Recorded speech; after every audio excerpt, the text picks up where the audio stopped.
too. Moon has never glowed this color. Hearts have never been this close. I have never been more certain. I will love you too. Oh, we follow the pull of fate into this moment. We follow the pull of fate into this moment. Moon has never glowed this color. And I will love you too. I think they want you to turn. Maybe the night holds a little hope for us. Dear, maybe we might wanna settle down, just be there. Maybe the night holds a little hope for us. Dear, maybe we might wanna settle down, just be there. Stay together, stay together.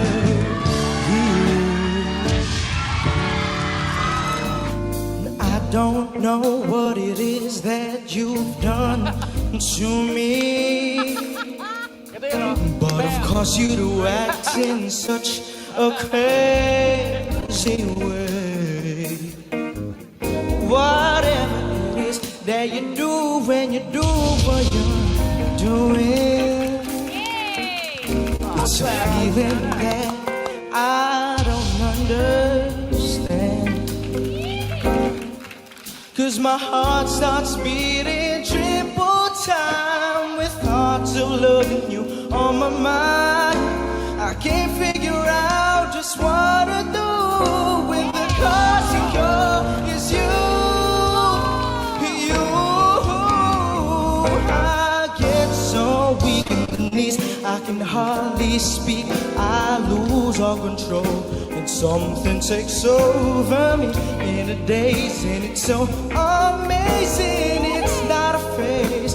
I want you to stay with me by my side. I swallow my pride. Your love is so sweet and it knocks me right off my feet. I can't explain why your love, it makes me weak. Oh, this is for real. I can't explain why your love, it makes me weak.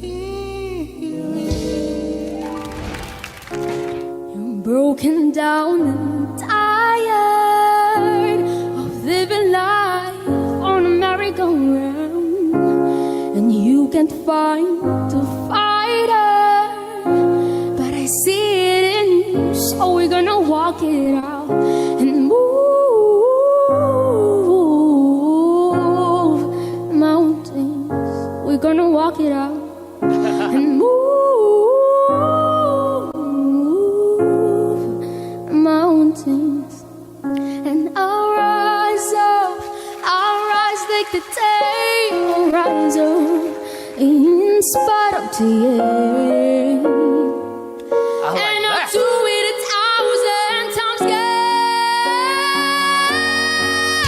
I'll rise up, I'll like the waves. I'll rise up in spite of the ache. I'll rise up and I'll do it 1,000 times again.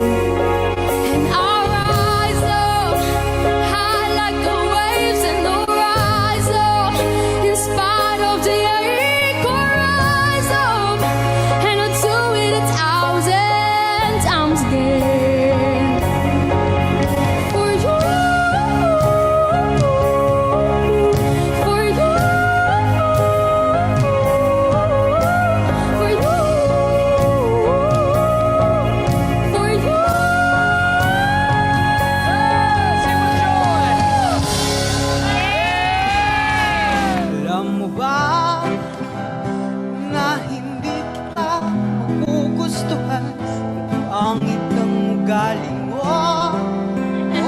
Kaya sinta, I like it. sana ay huwag nang magtaka. Ba't napahiya sa'yo?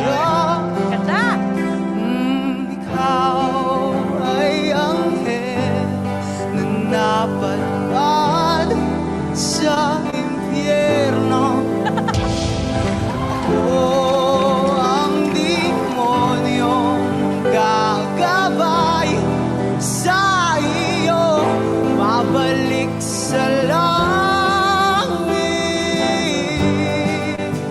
Habang tayo ay paakyat, ako'y napaibig Yes. sa'yo. Yay! Oh, sa'yo. Babalik sa palasyo.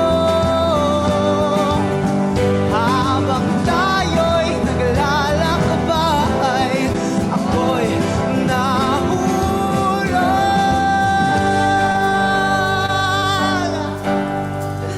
sa'yo.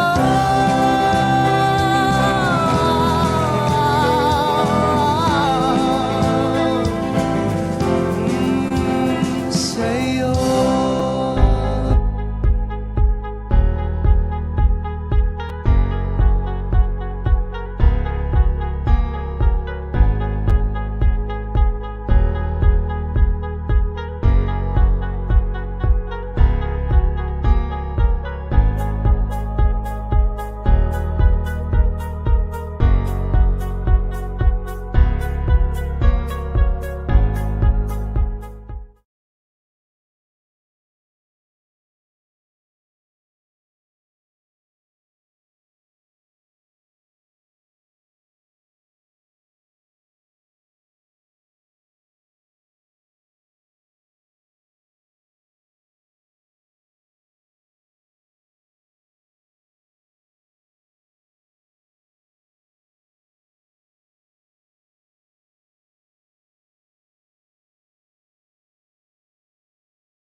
All right. Good morning po everyone.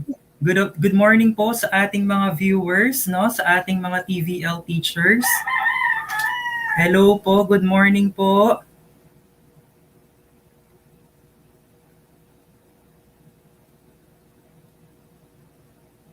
All right, maaari po nating gamitin yung ating chat box po, no, or yung ating comment section sa baba para i-comment po ang ating name at saka yung name of school po natin, no?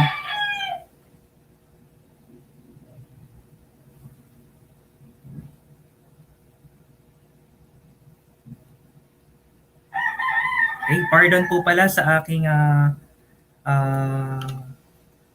what do you call this? Sa aking pong sound po, no? Medyo maingay po, tabing daan po kasi yung aming bahay. So while waiting po sa ating mga viewers at this point in time, we have 24 viewers po. So habang hinihintay po natin yung iba, no, i-comment muna po yung ating mga breakfast, no, na ulam po or yung ating kinain this morning.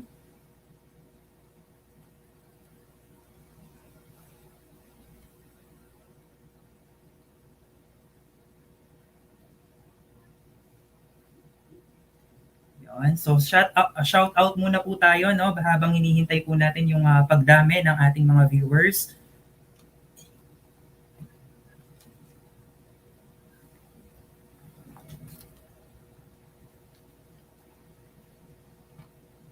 Sige po, pwede po nating gamitin yung comment sections sa baba. From Severino Balingit, from Sir Ed Manalang, my previous student teacher. Good morning po, Sir Ed Manalang, watching from Santa Maria High School, Macabebe po. Kumusta po, Sir Ed?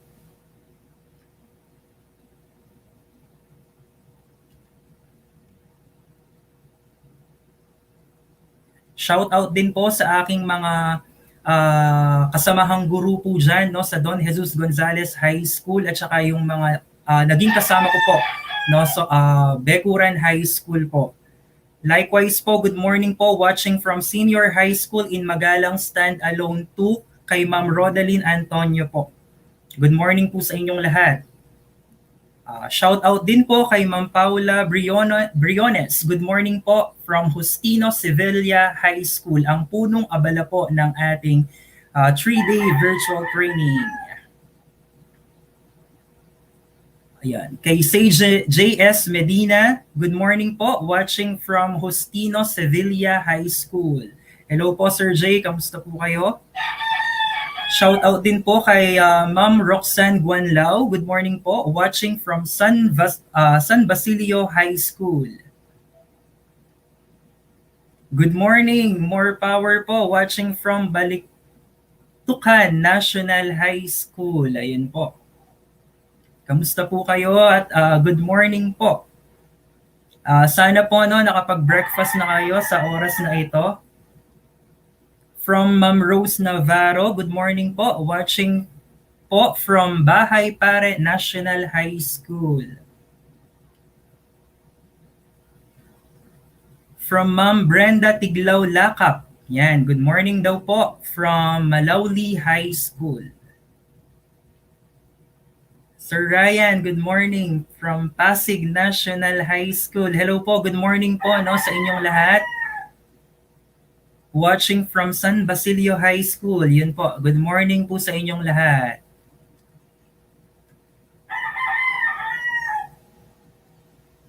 Ang ingay po ng aming mga manok sa tabing bahay. So at this moment po, we have 35 viewers.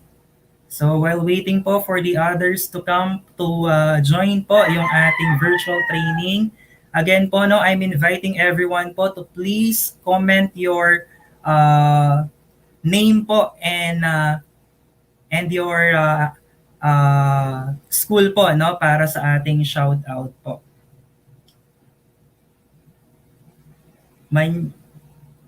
Manyaman Tinola. Hello po, hello. Good morning po. Yan, from Ma'am Claudine, good morning po. Good morning, Sir Ryan. Ayan, good morning po sa inyong lahat. Pasensya na po kung hindi ko po shout out yung inyong pangalan. Hindi po siya nag-a-appear sa aking screen, no? From James Bondok. Sir James, good morning po. Watching from Tinajero National High School, Annex, Magalang, Pampanga. Good morning po. Yan, ang dami na po, no? So, 37 na po tayo, yan.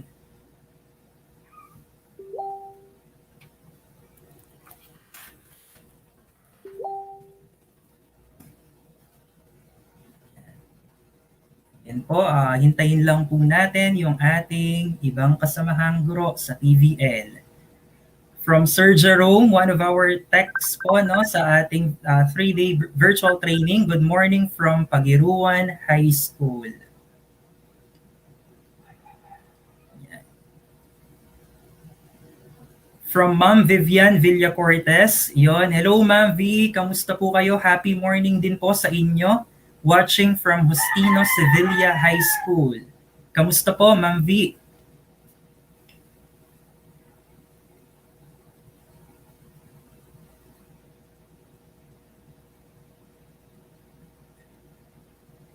From Ma'am Mary Ann Reyes Dizon, good morning po, watching from Consuelo High School.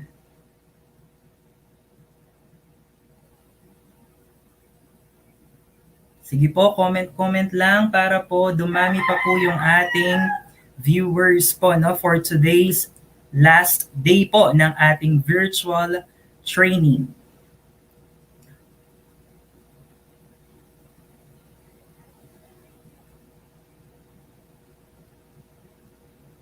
From Ma'am Michelle Lee, good morning po.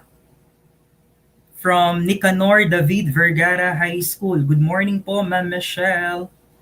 I hope po nakapag-breakfast na. Yan, from Ma'am Mariel Supan Espedida, good morning, watching from Ayala High School. Good morning po Ma'am Mariel.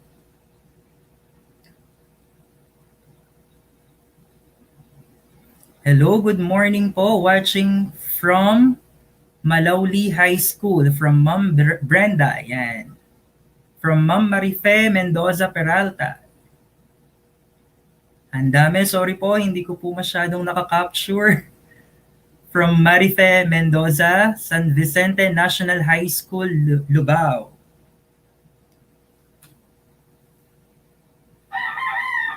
Good morning po, Sir Ryan. Good morning din po sa inyo.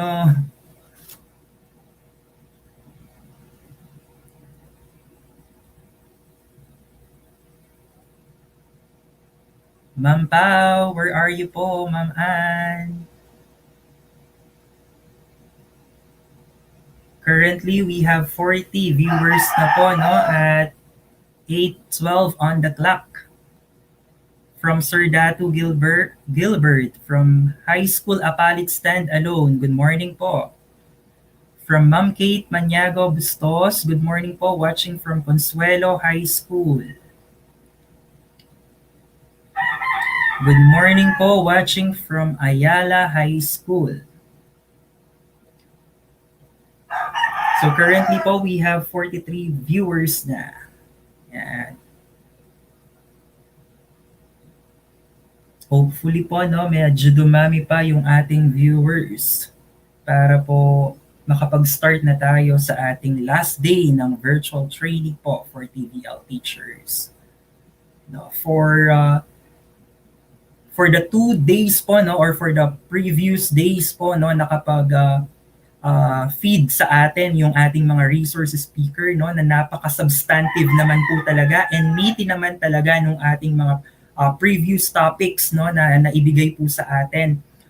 Hopefully po yung mga topics po na iyon ay ma-apply po natin, no, sa ating mga kani-kaniyang endeavors para naman po nang sa gayon ay makapag-feed din po tayo ng learnings po, no, sa ating mga estudyante at sa ating mga kasamahan. No, these virtual training po talaga help us, no, to think of a new learning materials and learning strategies, no, na pwede po nating magamit for this pandemic, no. Hindi po talaga mahirap para sa ating lahat, no, na makapag isip po nung kung papaano tayo makapagbigay or paano po tayo makapagturo, no, sa panahon ngayon. So sana po nakakuha tayo or naka-capture po tayo ng mga learnings para magamit po natin para sa ating mga kani-kaniyang school. Yan.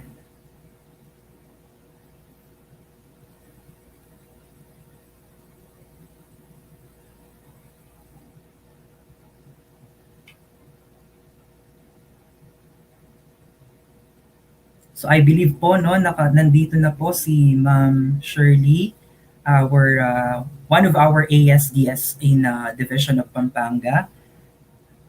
Nakapasok na rin po sa yung ating coordinator, no, na si Sir Gary.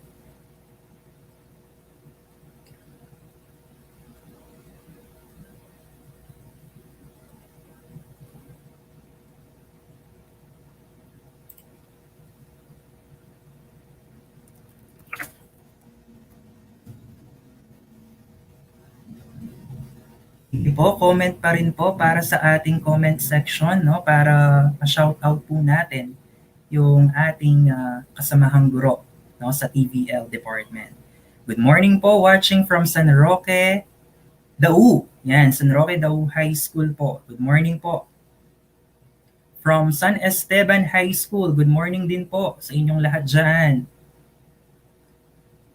From Sapang Kawayan, Kamba National High School, good morning po. Good morning, Sir Rai, at good morning po sa inyong lahat.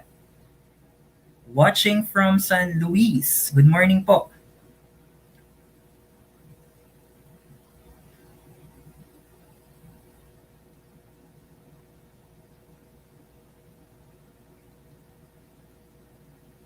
So we have 50 viewers na po. It is 8:16 on the clock. So I hope po, no, nakapag-breakfast na tayo and we are doing na po yung sa ating 3-day or the last day of our webinar.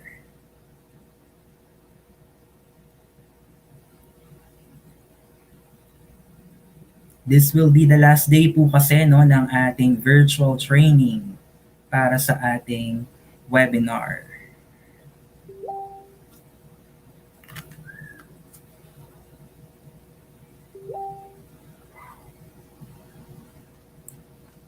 From Ma'am Joanne Reg ng Sukad National High School, Apalit. Happy morning po.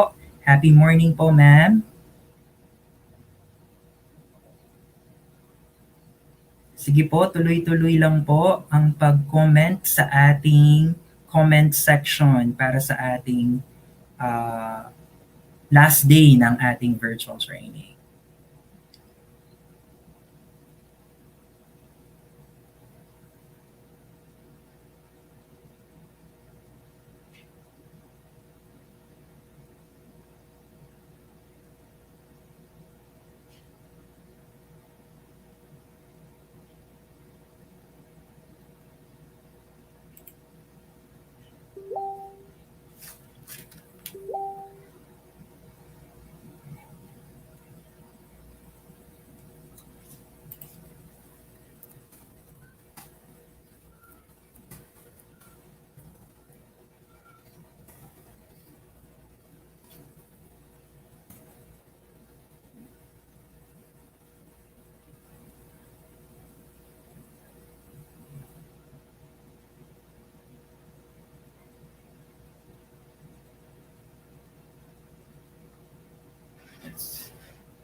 Yes, good morning.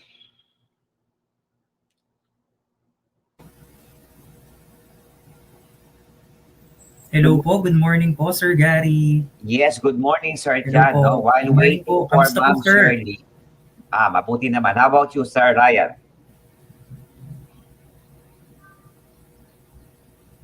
Can you hear me, Sir Ryan? Yes po. Eto po, Ayan, sir, si Ma'am medyo Pao. kinakabahan. Hello Nag-nervous po. ko po, Good sir. morning, Ako ba sir ng Gary. panyabyan? Good morning, Ma'am Pao. Ayan, nag-text Yes sa po, akin si sir. Ma'am Shirley. Sabi Clear niya, po.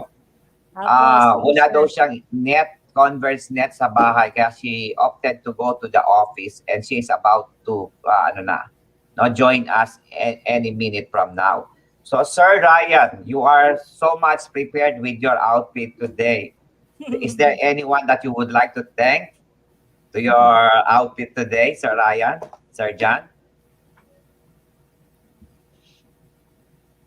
Opo. Ah, Wala bang sponsor dyan na wala po sir, actually I do not know kung nano po talaga yung sulod ko kaya ngayon last day ning kaya katamang virtual training. Syempre po banta mas ala po okay. wala. Sa office Ma'am po Paolo pa kayo yung ating sponsor. May ita mo lang atang sponsor. Wapin po ako. Opo. Sir, actually, nasa office po ba kayo, Sir Gary? Yes, I am in the office. Yan. Kahapon, I am also in the office Correct, while we opo, do not sir. have classes kasi we don't have work kasi we are celebrating Feast Day of San Juan yesterday. And yet, because of this training and because of the interview of applicants, nag-report ako kahapon. Yes, sir. Congrats, Sir Gary, no, for being one of the best schools in Yeah. Pampanga. Yeah, yes, thank you very much doon sa being best. Okay. I think malaking tulong kasi sa teacher yung pagiging best eh. Kaya nga we are Yes, trying sir. to make. Congrats po. Thank you very much. Thank Sir you very Gary, much. congrats po San Juan Okay, High thank you School. very much. Congrats San Juan High School. I think it will be more difficult for big school na maging best eh. Because of the dropout, because of the, unlike in small school where they have a few students, mas madaling i-contain ang bata. But once that you have a big population, it is difficult. I think of all the best schools, categorized best, parang dalawa lang kaming nakita ko na big school. Yung Pora Community and San Juan High School. Yes, sir. Kasi- I agree kasi big school din po kami, di ba, sir, sa Justino. Oo, kasi it's so difficult to get a best category if you are in a big school. Kasi ang basis niyan, because number one basis is the OPCRF of the school, the performance of the school, the dropout rate, at saka yung utilization of MOOE. Kasi sa small school, maliit lang yung amount ng MOOE nila. So, mas madaling i-utilize. Unlike in big school, we have a big amount of MOOE to utilize. Kaya medyo yung iba na-late ang pag-liquidate. So, yon merong points yon. Kailangan wala kang late, on time ang submission at liquidation ng iyong MOOE utilization. So, that's a tip. Number two, yung dropout cases. We do have a dropout case but not more than 1%. So that is the golden rule in our school. Now if the students kasi before the students drop, meron na siyang sign, na siya ay magda-drop. Meron ng indication, na sila na magda-drop sila. Mayroon ng mga indication na nakikita ang teachers na magda-drop na yung bata. So the teachers need to an extra miles, to walk extra miles in saving that students. So ganun po ang sekreto to be in the best category. Yan. Congratulations po, Sir Gary. More power. Thank you po. Thank you. Thank you very much. Greetings po tayo. Good morning, Sir Gary, from another viewer po or participant. Parang ang hirap, Sir Gary? Opo. Yes, sir. Oo. Blessed day din po, Yeah, Ma'am from- Joanne. Si Ma'am So, Joanne, sir, I think is from Apalit, Good Good morning daw from po, Just- sabi ni Sir Jenner. From siya. Sir Henner Good morning, R. Sir Santos. Jenner. Good morning This po Sir from Jenner Just ay Dada Macapagal. Diosdado Macapagal High School. You know that one of the yung newest school in Florida is kung hindi man siya ang newest one. Pero kasi yung iba meron yung mga bagong integrated, Pero yung Florida malaki yung ano niya, yung in a short span of time, biglang lumobo yung kanyang population, no? Yung Diosdado Macapagal Memorial High School. So I think Diosdado is the biggest school, secondary school in Florida.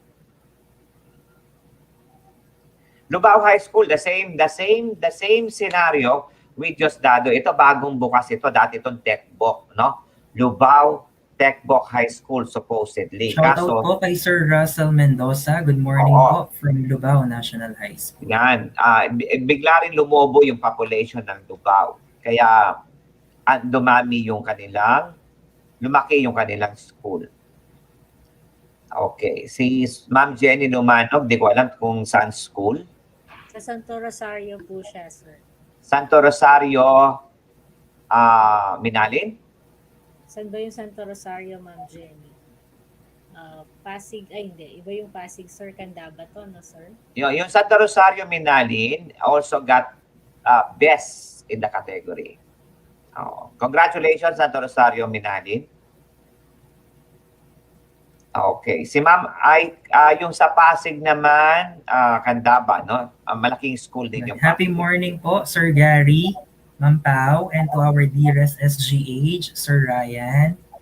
From Don Jesus Gonzalez. Good morning po. Ma'am Aika is from Don Jesus, Sir Ryan.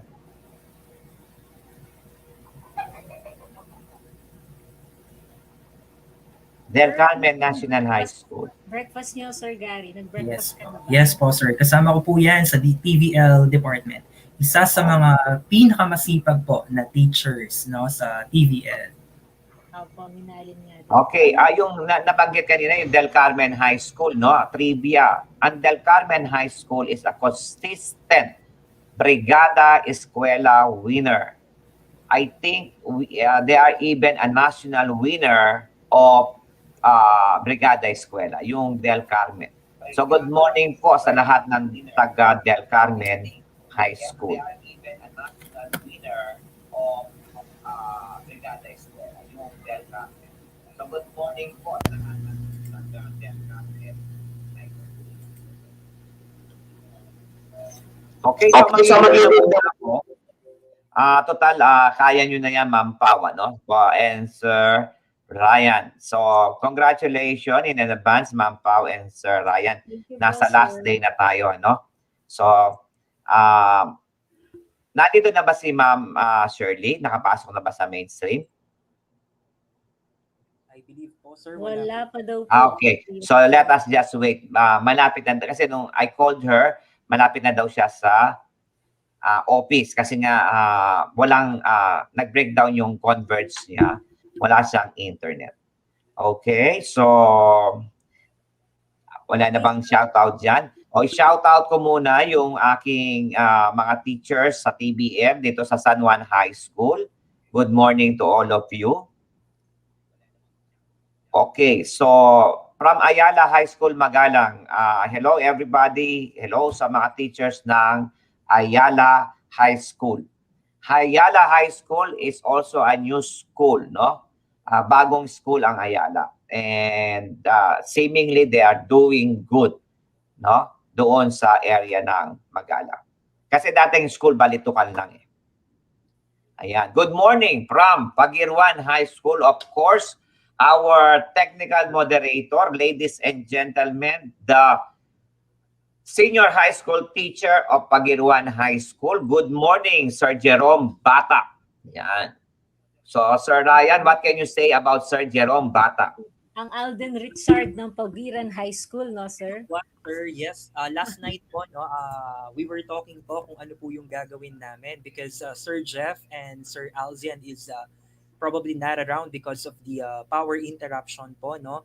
Kaya po talagang nag-usap kami at nagplano kami on a particular duties and responsibilities po na gagawin namin for today's last day po ng virtual training natin. So, good morning, Sir Je, partner. Ma'am Pao, good morning po. Okay, so good morning, James, from Tinajero High School Annex. Yan. No? Sa Santa Lucia yung Tinajero Annex. Sa Santa Lucia, Magalang. Ayan. Oh, by the way pala, no, this is well,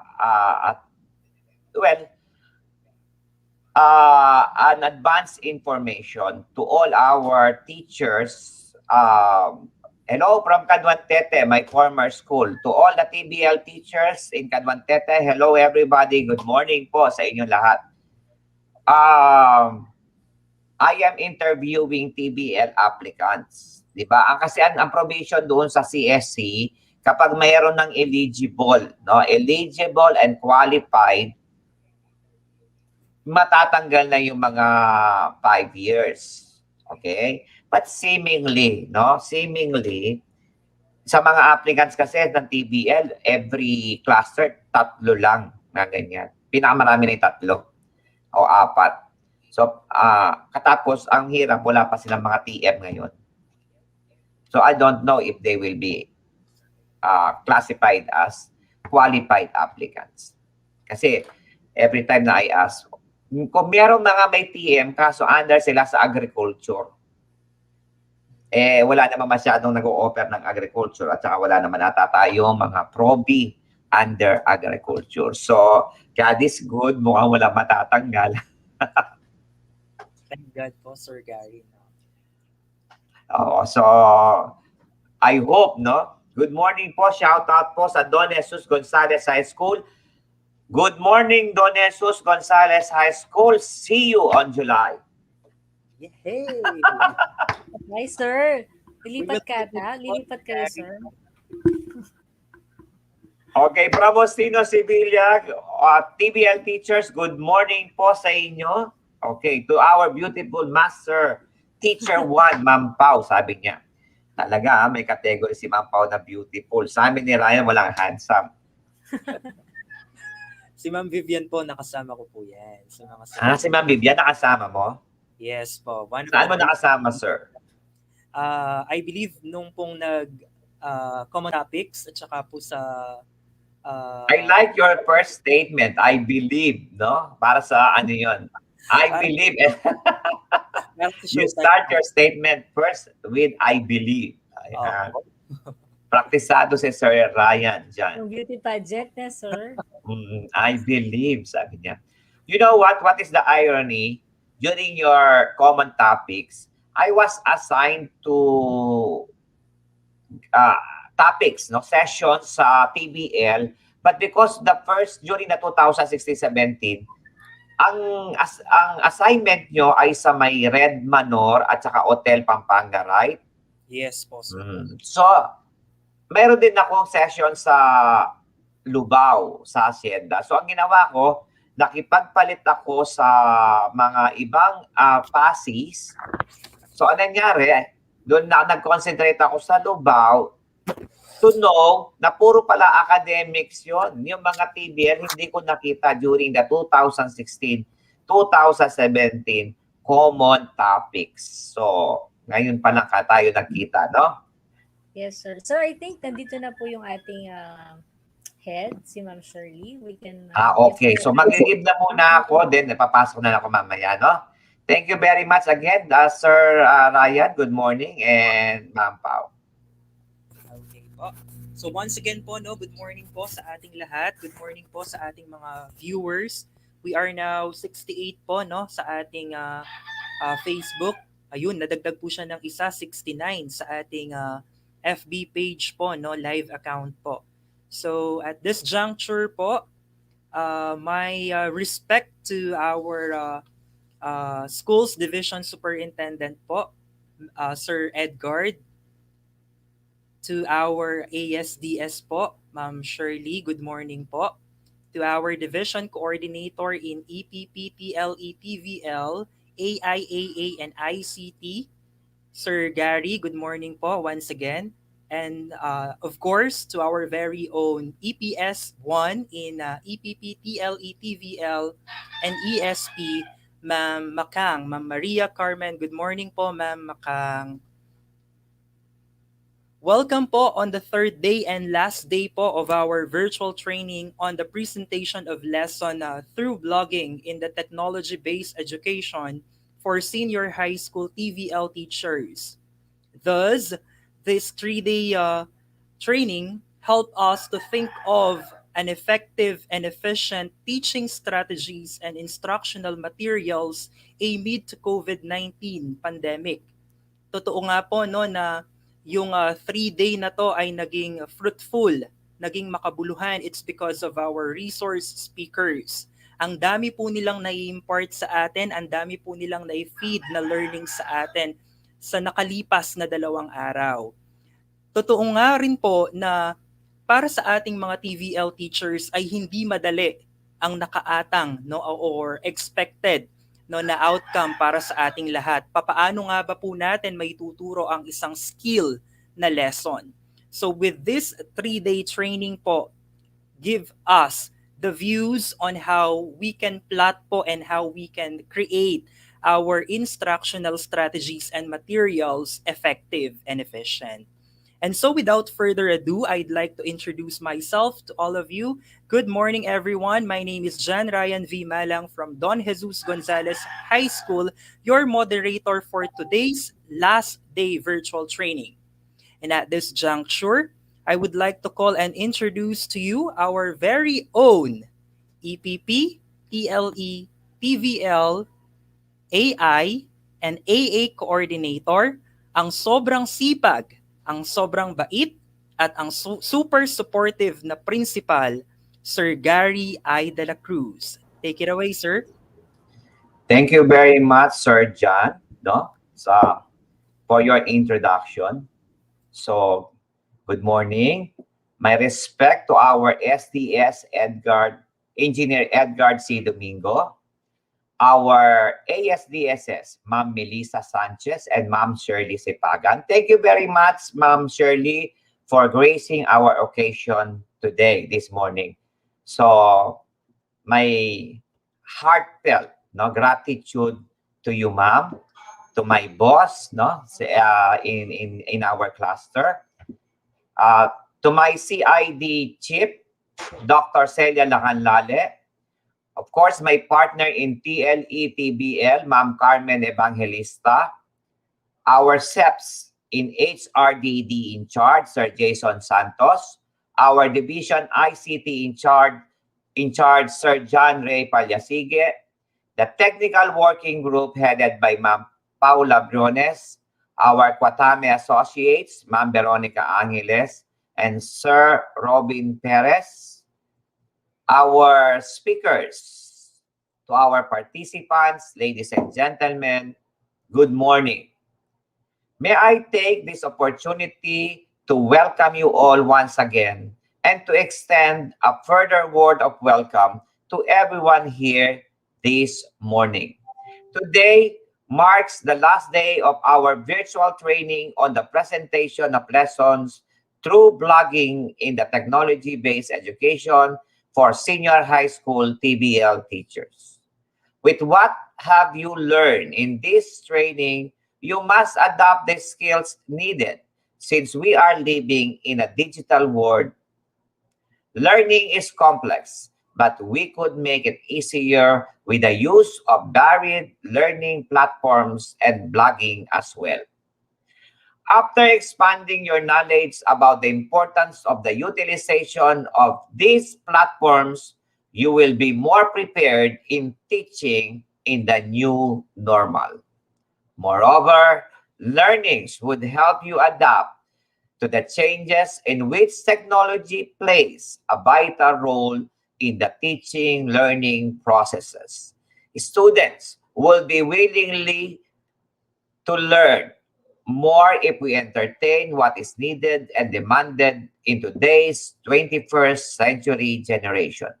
Lastly, your learnings will bridge the gap and connect you to your students and be involved through the use of these platforms in improving teaching learning processes. I hope everyone would still enjoy learning and listening to our webinar. Once again, a pleasant morning to everyone.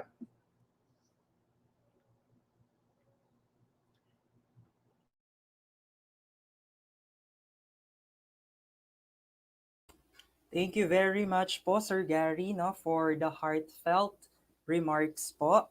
It was indeed our responsibility to educate and inculcate values and right attitudes to our dear learners. Tama po yun. No?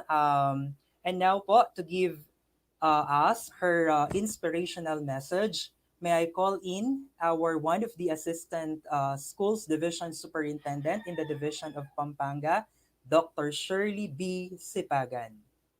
Take it away po, ma'am.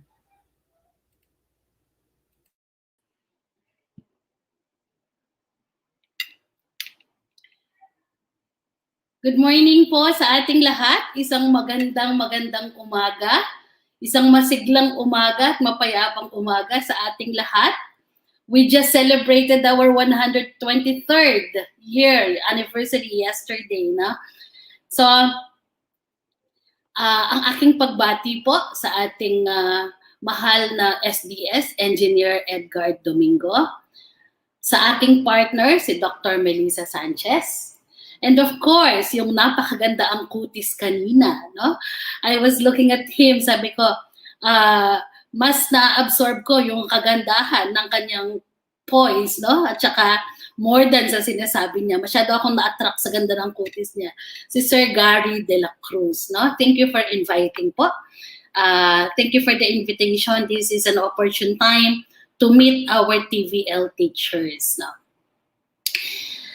Sa ating mga teachers ngayon nakasama, sa mga TVL teachers natin sa senior high school, sa ating facilitators, nakita ko sila Ma'am Carmen, no? And the rest of the team who made this possible. This is already the third day, so perhaps congratulatory, no?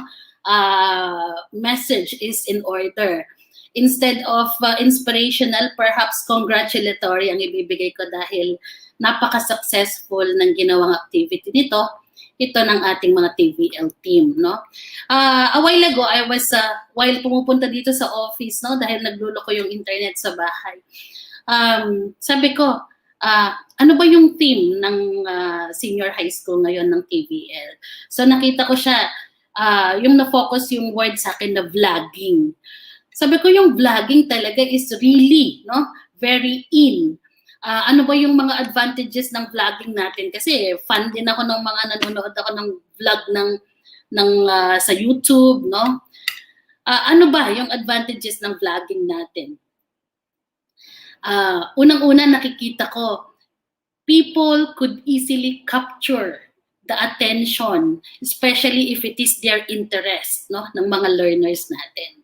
Secondly, nakikita ko rin sa vlog na it is so easy, no? It is so easy to facilitate and to come up with vlog kasi very natural siya, no? Yun siguro yung nakaka-capture din, no, sa attention ng ating mga viewers.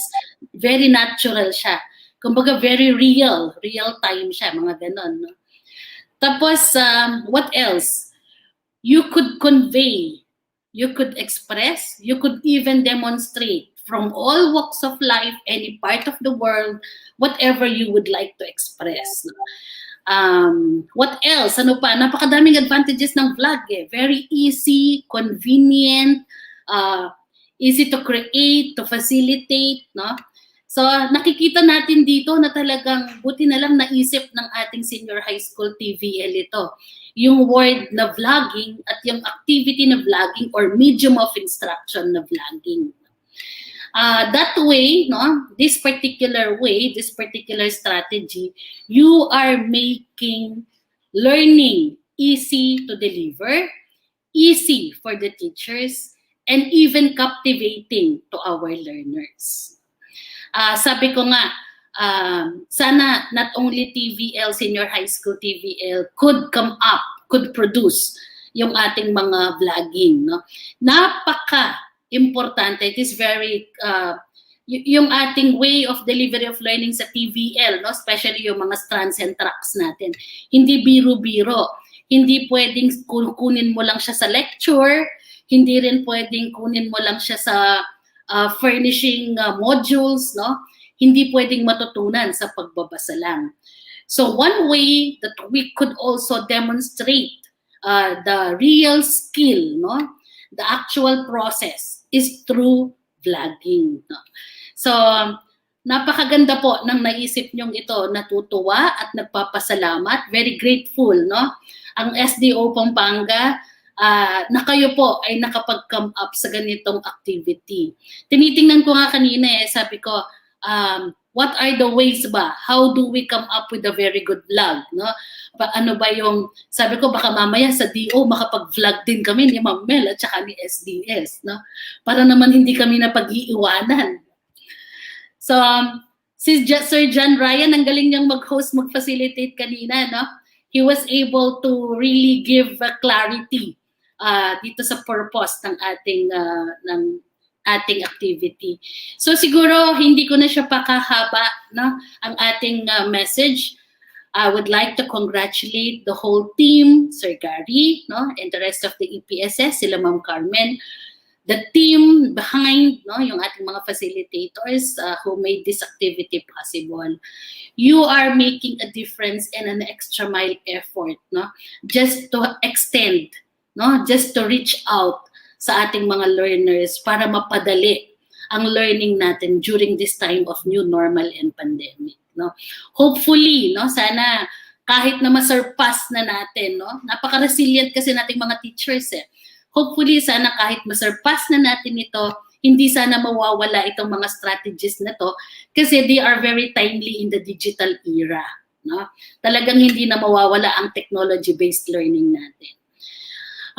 Muli po, ang pagpapasalamat ng SDO Pampanga sa kagalingan, sa sipag, sa pagiging innovative ng ating mga teachers, headed po ng mga leaders natin, ng mga namumuno natin. Si Sir Gary, ever since matagal ko nang kilala yan, talagang innovative yan, no? Very good in intervention, very innovative. So no wonder you are coming with great strategies sa ating TVL Senior High School. So muli, congratulations po. Sana po we will hear from you relative to the impact of this vlogging strategy to our learners. So congratulations, mabuhay po kayo. Maraming salamat po mula dito sa puso ng SDO Pampanga. One DepEd, one Pampanga. Good morning po sa ating lahat. Thank you very much po, Ma'am Shirley, no, sa inyo pong inspirational message for this morning. Thank you po once again, Ma'am Shirley. Truly po na that blogging could help us teachers po, no, in the TVL to impart learning competencies and knowledge to our dear learners amid pandemic COVID-19. Also po, contextualization could help us to create our teaching strategies and instructional materials more efficient. No? So once again po, thank you very much po to our dear ASDS, Ma'am Shirley B. Sipagan. So at this juncture po, I'd like to introduce to you our presenter or demo teachers for today's last day of our virtual training for TVL teachers. Under Home Economics strand po, our first demo teacher is none other than Ma'am Carissa S. Gozum from Diosdado Macapagal High School, Mexico.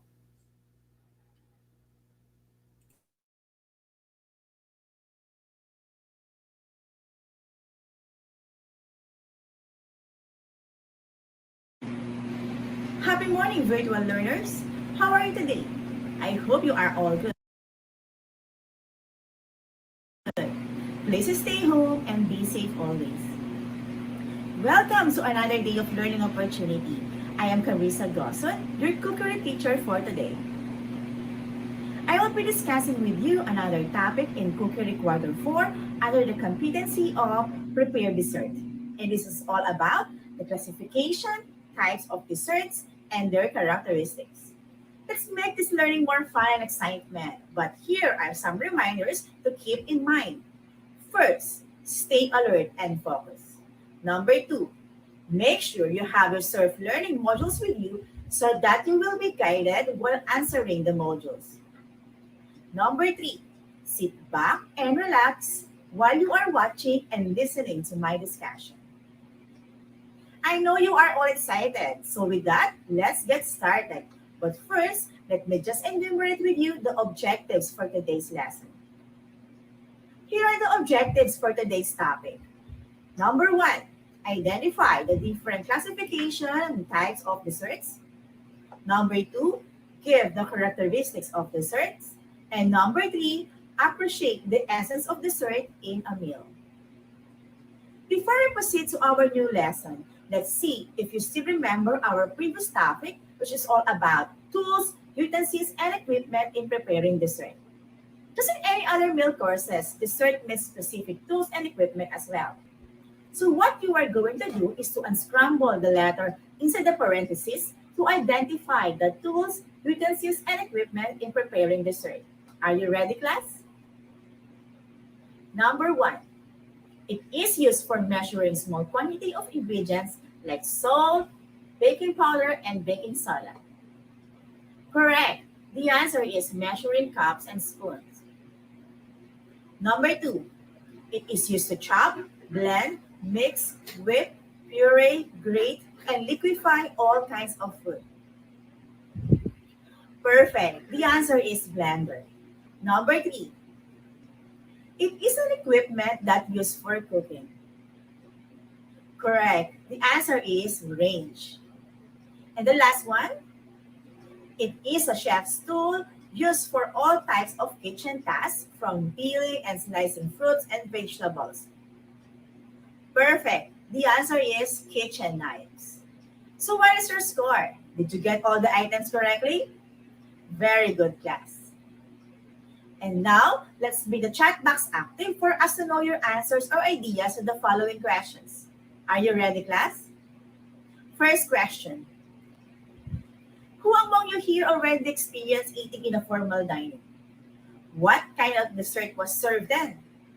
Do you know that there are different types of dessert classified according to its ingredients used?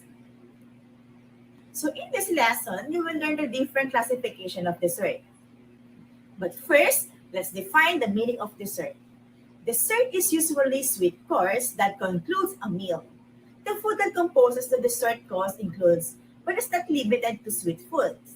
There is a wide variety of desserts in Western cultures, including cakes, cookies, biscuits, gelatines, pastries, ice creams, pies, puddings, and candies. And now, let's talk about the 7 classification of dessert. And these are the following: fruits, cheese, gelatin, custard, pudding, fruit cobblers, frozen dessert. Let us now familiarize their meanings and its characteristics. The first in the list is fruits. It is the simplest dessert and one of the best because they are nutritious, appetizing, and easy to prepare and serve. As we all know, there are so many kinds of fruits, and each fruit provides different nutrition. Like for example, as citrus fruits. It is a good source of vitamin C and many others. Fruits commonly found in dessert courses because of its natural sweetness. The following are the characteristics of a good fruit dessert. A good fruit dessert has appetizing aroma, simple, clean wash appearance, and slightly chill. I am sure you also love fruit desserts just like me. Next on the list is cheese. It is another excellent dessert that is ready to serve. It is made in all parts of the world from a variety of milks, from a cow, goat, and sheep. Cheese differs depending on the kind of milk used, the kinds of cheese making procedures, the seasonings, and the ripening processes also distinguish its variety. The 3 general types of cheese that is based on its consistency are the following. The first one is the soft cheese. These types of cheese is unripened cheese and ripened by bacteria. An example of this is a cream cheese. The second is the semi-hard cheese. This is ripened by molds and ripened by bacteria. An example of this is a cheddar cheese. And the last one is the hard cheese. This cheese is with or without gas holes. An example of the hard cheese is queso de bola. Next is gelatin dessert. These are easily prepared, economical, and vary in many ways. Gelatin is marketed in 2 forms. First, the unsweetened, granular type that must be softened in water before use, and the fruit gelatin to which flavor, color, and sugar have already been added. Next we have is custard. Baked and soft custards vary in so many ways. Creamy, delicate, baked custards may be served in their baking cups or may be unmolded and served with fruit garnishes or with dessert sauces. Custard has two types, the baked and the soft custard. Custard has two types, the baked and the soft custard. So the following are the characteristics of the two. The characteristics of baked custards are the following: firmness of shape, smooth, tender texture, rich and creamy consistency, and the excellent flavor. So this is the characteristics of soft custard. Velvety smooth texture, rich flavor, has puree consistency of heavy cream. Then we have puddings.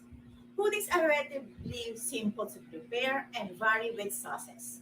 These are classified as cornstarch, rice pudding, and bread puddings. Second to the last classification types of dessert is the fruit cobblers. These are not fruit pies. They have depth of 2 or 3 inches and are topped with biscuits dough rather than being made with pie crust. They may be served either hot or cold. The last one are the frozen desserts. There are 3 types of frozen desserts. The first one is the ice cream. I am sure this is one of your favorite desserts.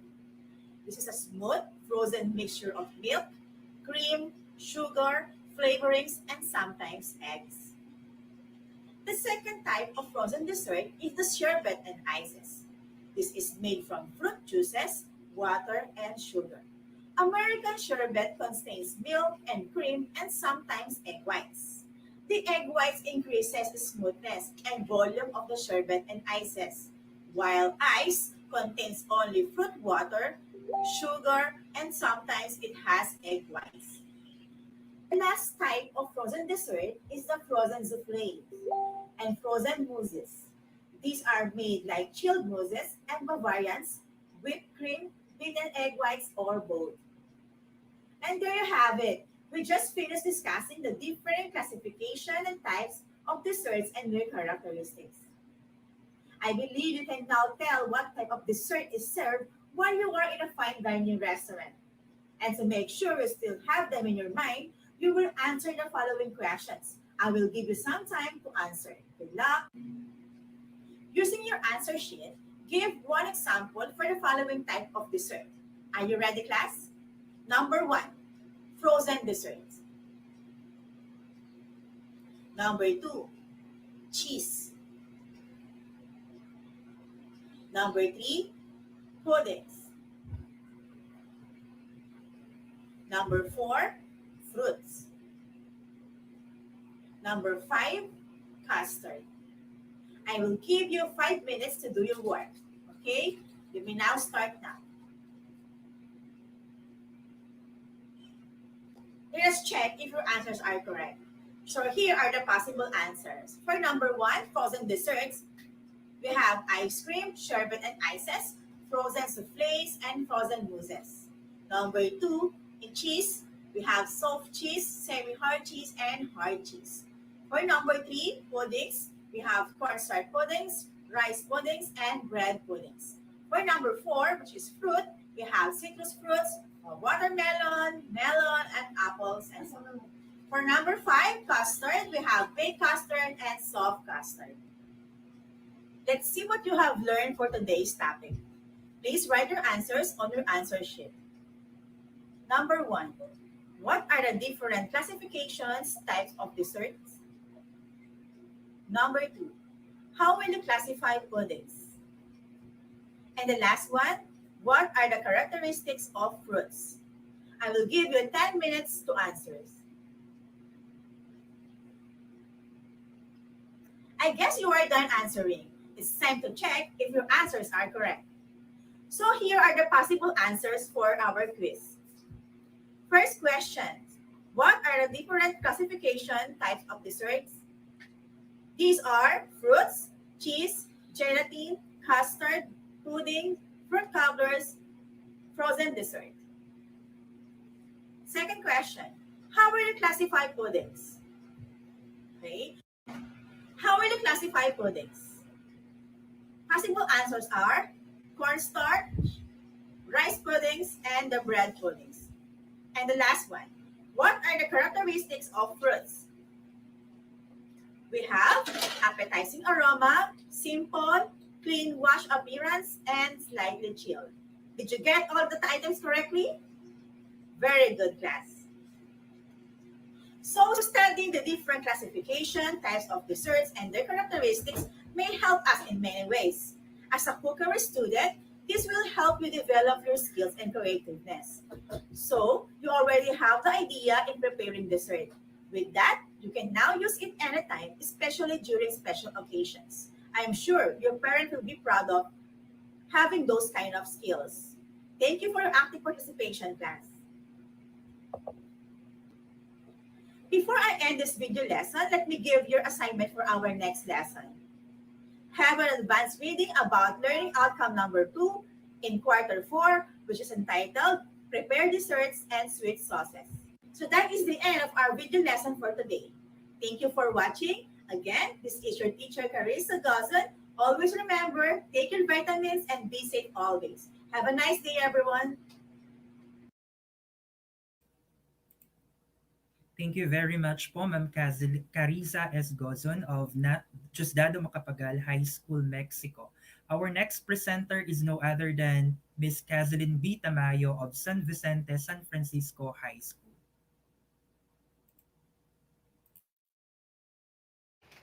Hi everyone! Welcome back to my channel. I'm Teacher Kay and I will be kicking off our baking series by showing you how to measure ingredients accurately. Baking is a science and science requires precise measurement. So having a precise measurement can completely affect the outcome of your product. So using exact measurement will ensure that your baking product will come out perfect. The first and most important thing that every baker should have is a set of measuring tools. Now, there are two different techniques in measuring ingredients. The first is measuring by weight. When you're measuring by weight, you're going to use a scale to measure each ingredient to the exact weight that you need for your recipe. The second technique is measuring by volume. When you're measuring by volume, you're actually using a measuring cup and filling it up to the top of your ingredients. So you're measuring it by the amount of space or the amount of volume that it takes up the cup. Now this can be a less accurate way to measure because it's really easy to accidentally pack too much of an ingredient into your measuring cup and not fill it quite all the way to the top. Okay, let's go ahead and start by talking about measuring by weight.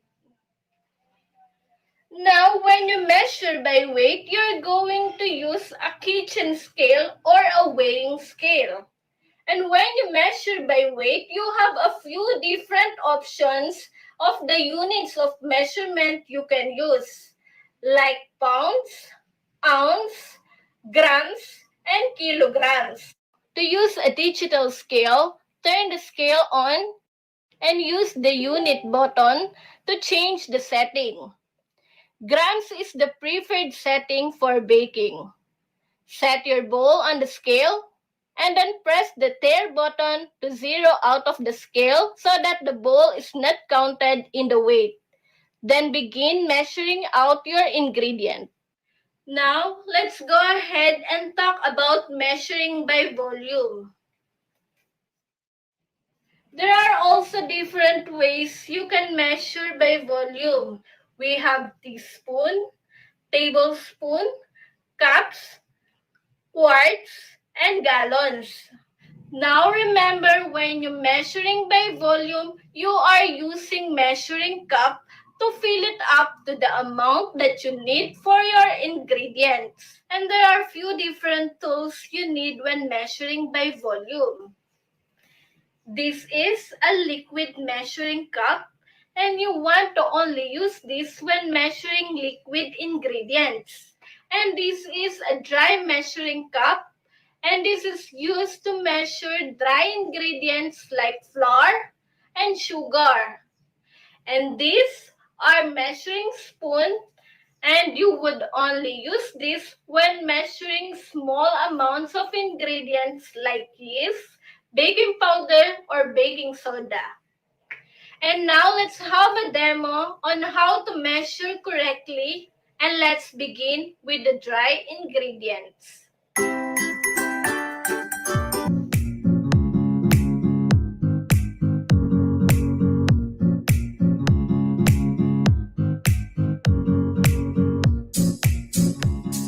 Always sift the flour onto a plate or a wax paper before measuring to remove lumps and other foreign materials.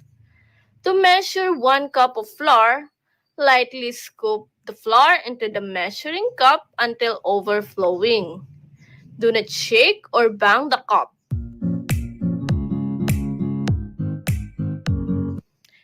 Use the back of a knife or spatula to level off the excess flour.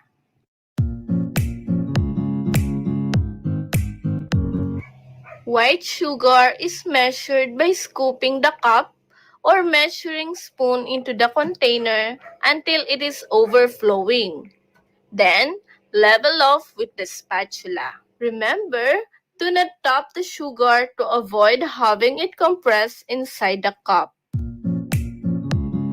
Spoon sugar into a dry measuring cup. Press sugar to the bottom of the cup using the back of a spoon.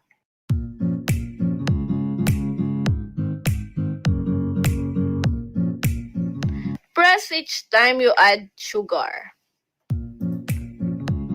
Then, level it off using a spatula or any straight edge tool. Now, you know you done it right if you top it out into a bowl and the sugar holds its shape. If it crumbles, that means you haven't packed it properly. Using the measuring spoon, lightly scoop out of the container. Use the back of a knife or a spatula to level off the top edge of the measuring spoon.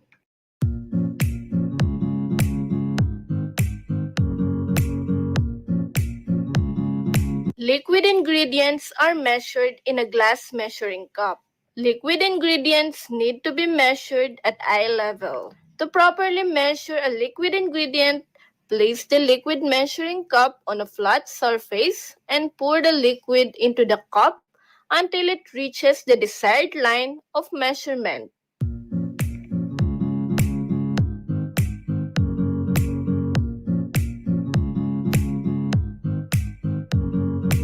When measuring sticky liquid ingredients such as honey and molasses, grease the measuring cup or spray with a non-stick cooking spray to make removal easier.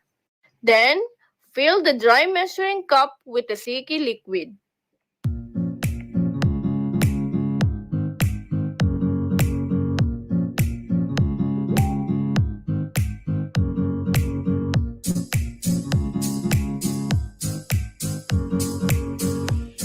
Ingredients like peanut butter, sour cream, and yogurt are measured using dry measuring cups because they are too thick to be accurately measured in the liquid cups. Level off the peanut butter with the back of a knife or a spatula.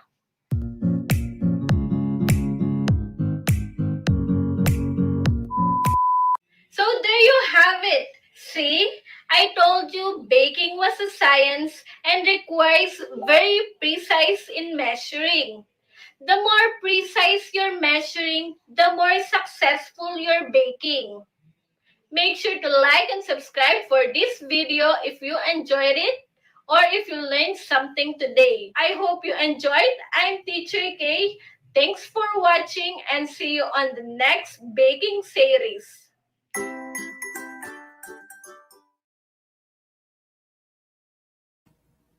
Thank you very much po, Ma'am Casaline B. Tamayo of San Vicente, San Francisco High School.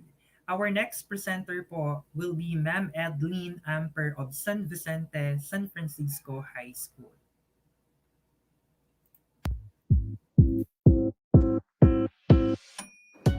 Good day, everyone. Welcome to SBSF-TV. I hope you are doing fine on your respective homes. I am Edlyn C. Amper, or Ma'am Eds, your Food and Beverage Services teacher for this session.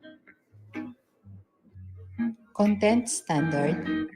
The learner is able to demonstrate the skills in the selection of appropriate type of style of table napkin settings and the right color combination for aesthetic considerations.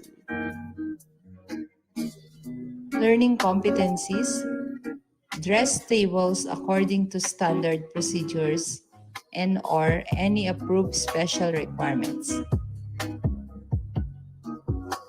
For this session's objectives, number 1, identify the different style of napkin folding.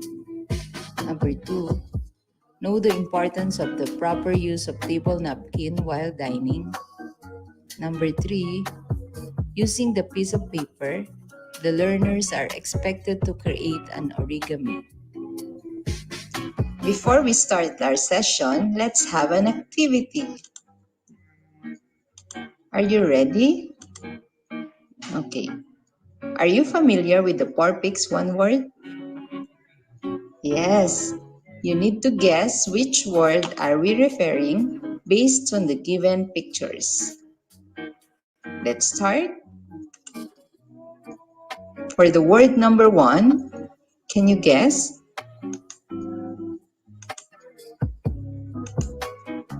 Very good. It's a rose. This lady here, name is Rose. And this is a thorn from roses. How about the second picture?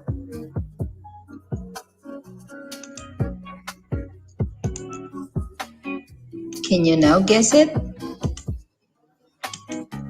Yes, it's a pocket.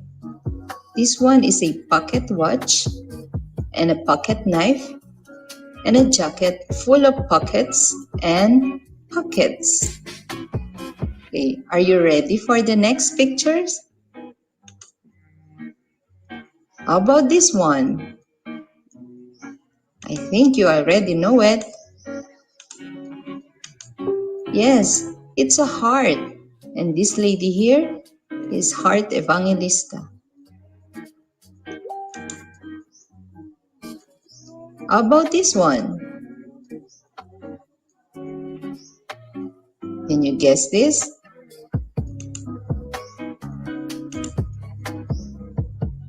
I think you already know the answer. Yes, it's a crown. This lady here is the lead actress on the Netflix series The Crown. And for the last picture,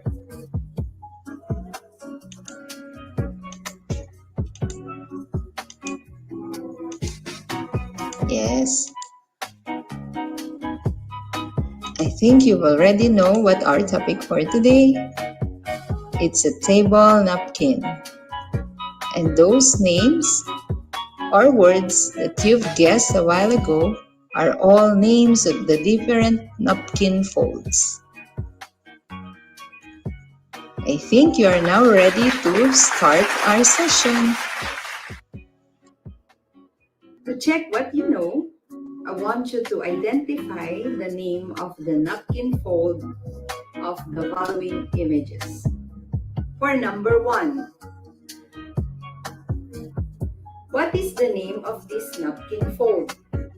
Is it pinwheel, birds of paradise, treat pockets, or pyramid?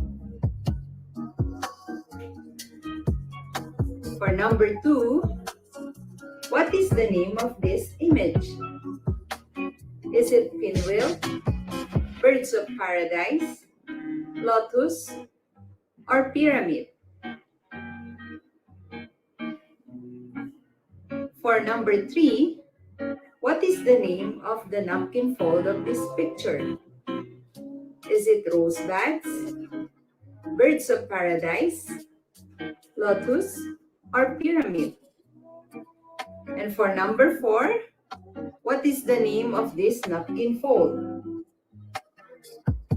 Is it rosebuds, birds of paradise, rose, or lotus? And our last one, what is the name of this napkin fold?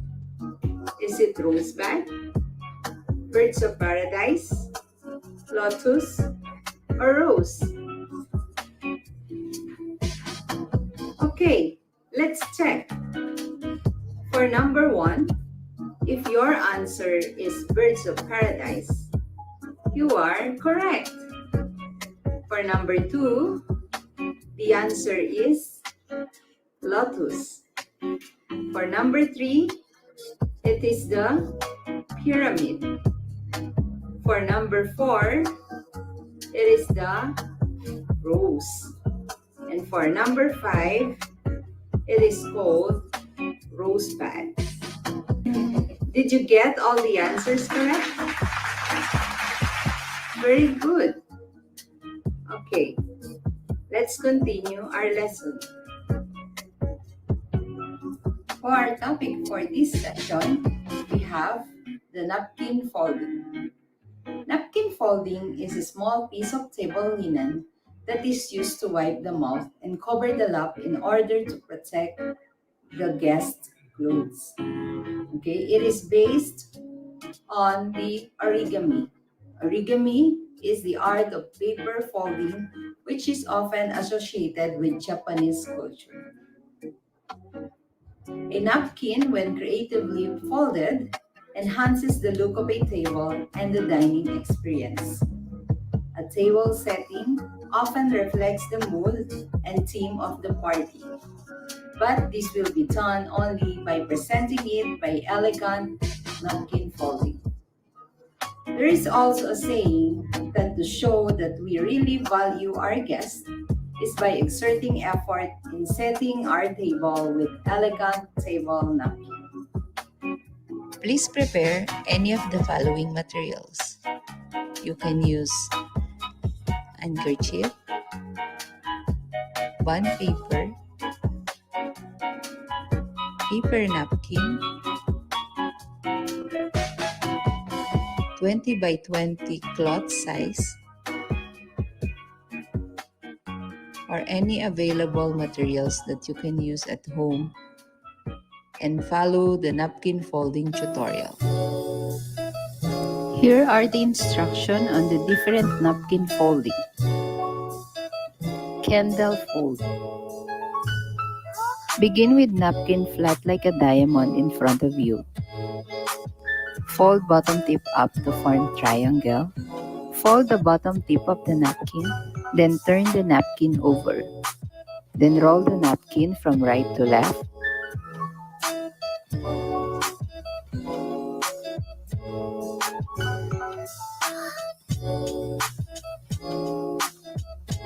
Tuck the end tip of the napkin.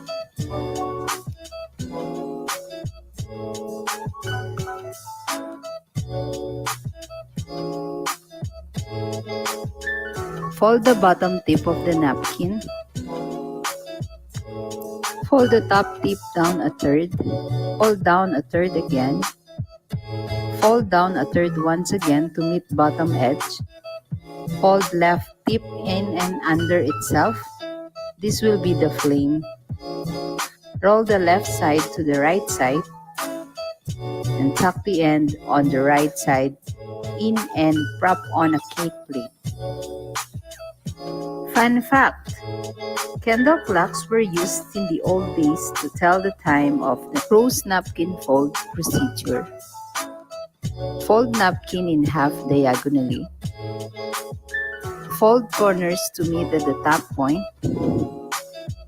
Turn napkin over and fold bottom 2/3 the way up. Turn the napkin around and bring corner together, tucking one into the other. And then turn the napkin around and stand on base. Rosebud fold.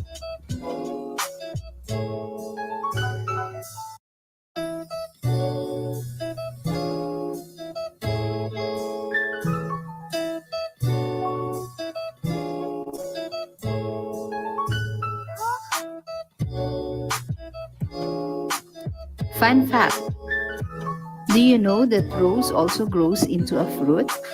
The fruit is called a rose hip. It is shaped like a berry and most are red in color, but you can find black and dark purple version. Next is pyramid napkin fold. Here is the procedure.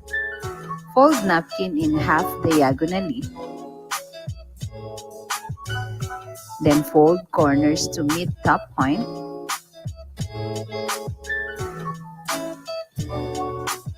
And then turn napkin over and fold in half. Pick up at center and stand on base of triangle. Pyramid napkin fold. Fun fact: the Great Pyramid is impressive for many reasons. But one of the most interesting characteristics of this celebrated monument is that it is the tomb of Pharaoh, and it also can tell time. Envelope napkin fold. Procedure.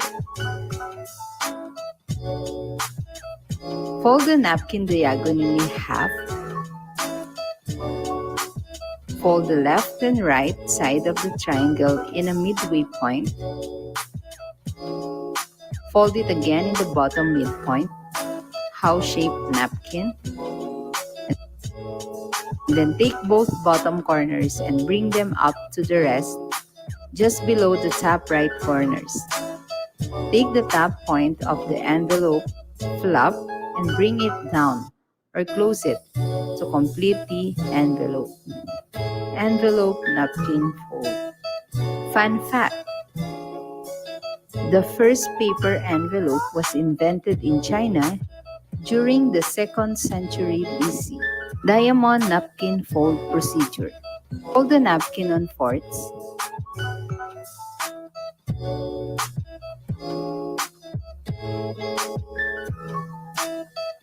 Take a sheet of the napkin and fold it over to meet the corners of the opposite sides. Repeat the last step for 2 more sheets.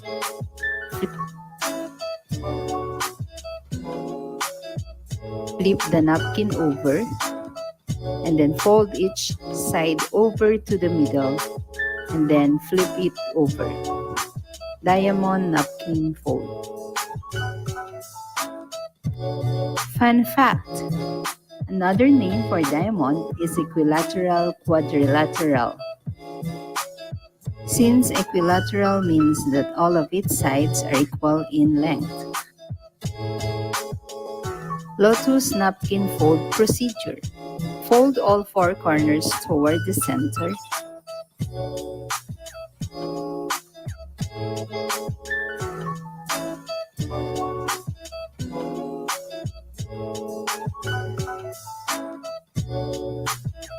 Fold new corners.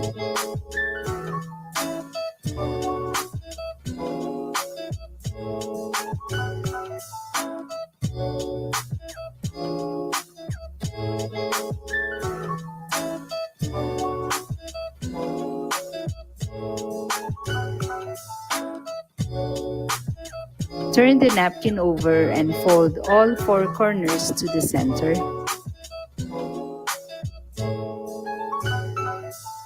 Holding center firmly, reach under each corners and pull up flaps to form petals.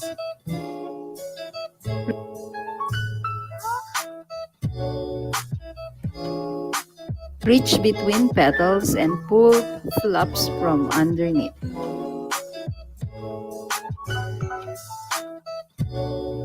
Lotus napkin fold. Fun fact: do you know that India's national flower is lotus and is symbolic in Buddhism and Hinduism or wealth, prosperity, purity, and fertility? Christmas tree napkin fold procedure. Fold the napkin in half.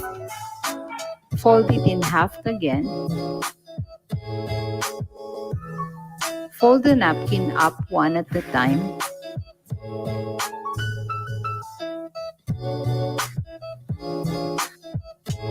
Flip the napkin over. Fold both outer corners to their opposite sides. Then flip it again. Fold each flap and tuck it up under one above it.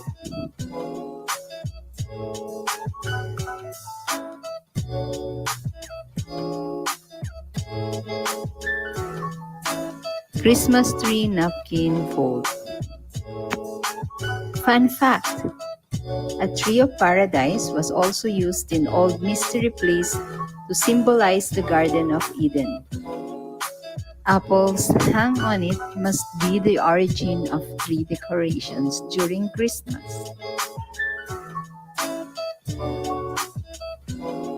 Crown napkin fold.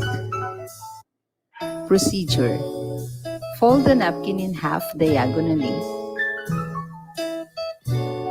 Then fold corners to meet at the top point.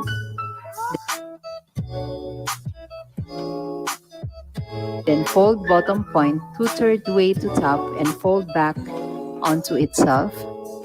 And then turn the napkin over, bringing corners together, tucking one into the other. And then peel 2 top corners to make crown. Open base of fold and stand upright. Crown napkin fold. Fun fact: do you know that the English word crown comes from the Latin word corona, meaning wreath? Among the Greek and Romans, crowns are made of grass, flowers, twigs of laurel, oak, and olives. Pinwheel napkin fold. Procedure: fold all 4 corners of the napkin into the center. Then fold the left and right edges into the center, creating a rectangle. Fold the 2 short edges to the center, creating a square.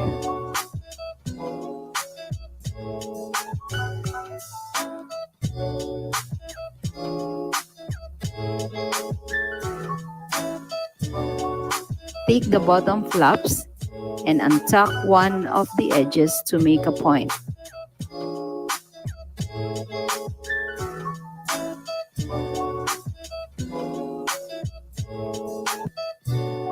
Repeat with the other side of the flaps.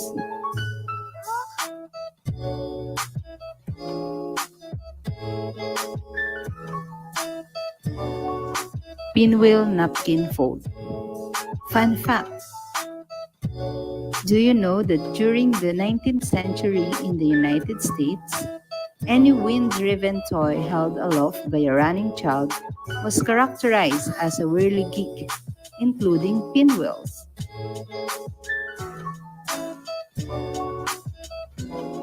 Bird of Paradise napkin fold. Here's the procedure. Fold the napkin in half and in half again.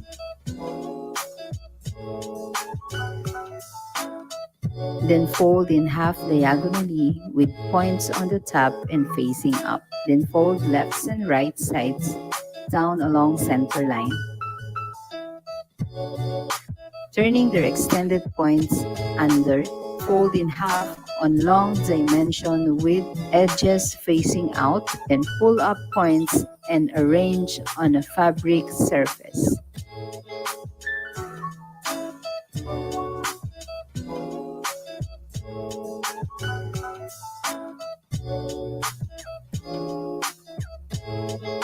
Bird of Paradise napkin fold.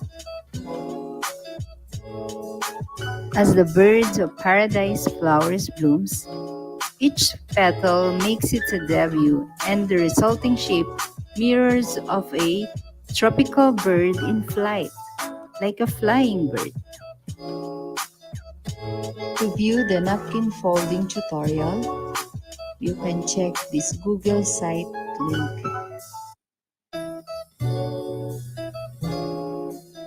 For our assessment, let us answer the following questions.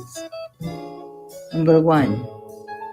This type of napkin fold, it was invented in China during the 2nd century BC. It is where you usually put your letters or documents.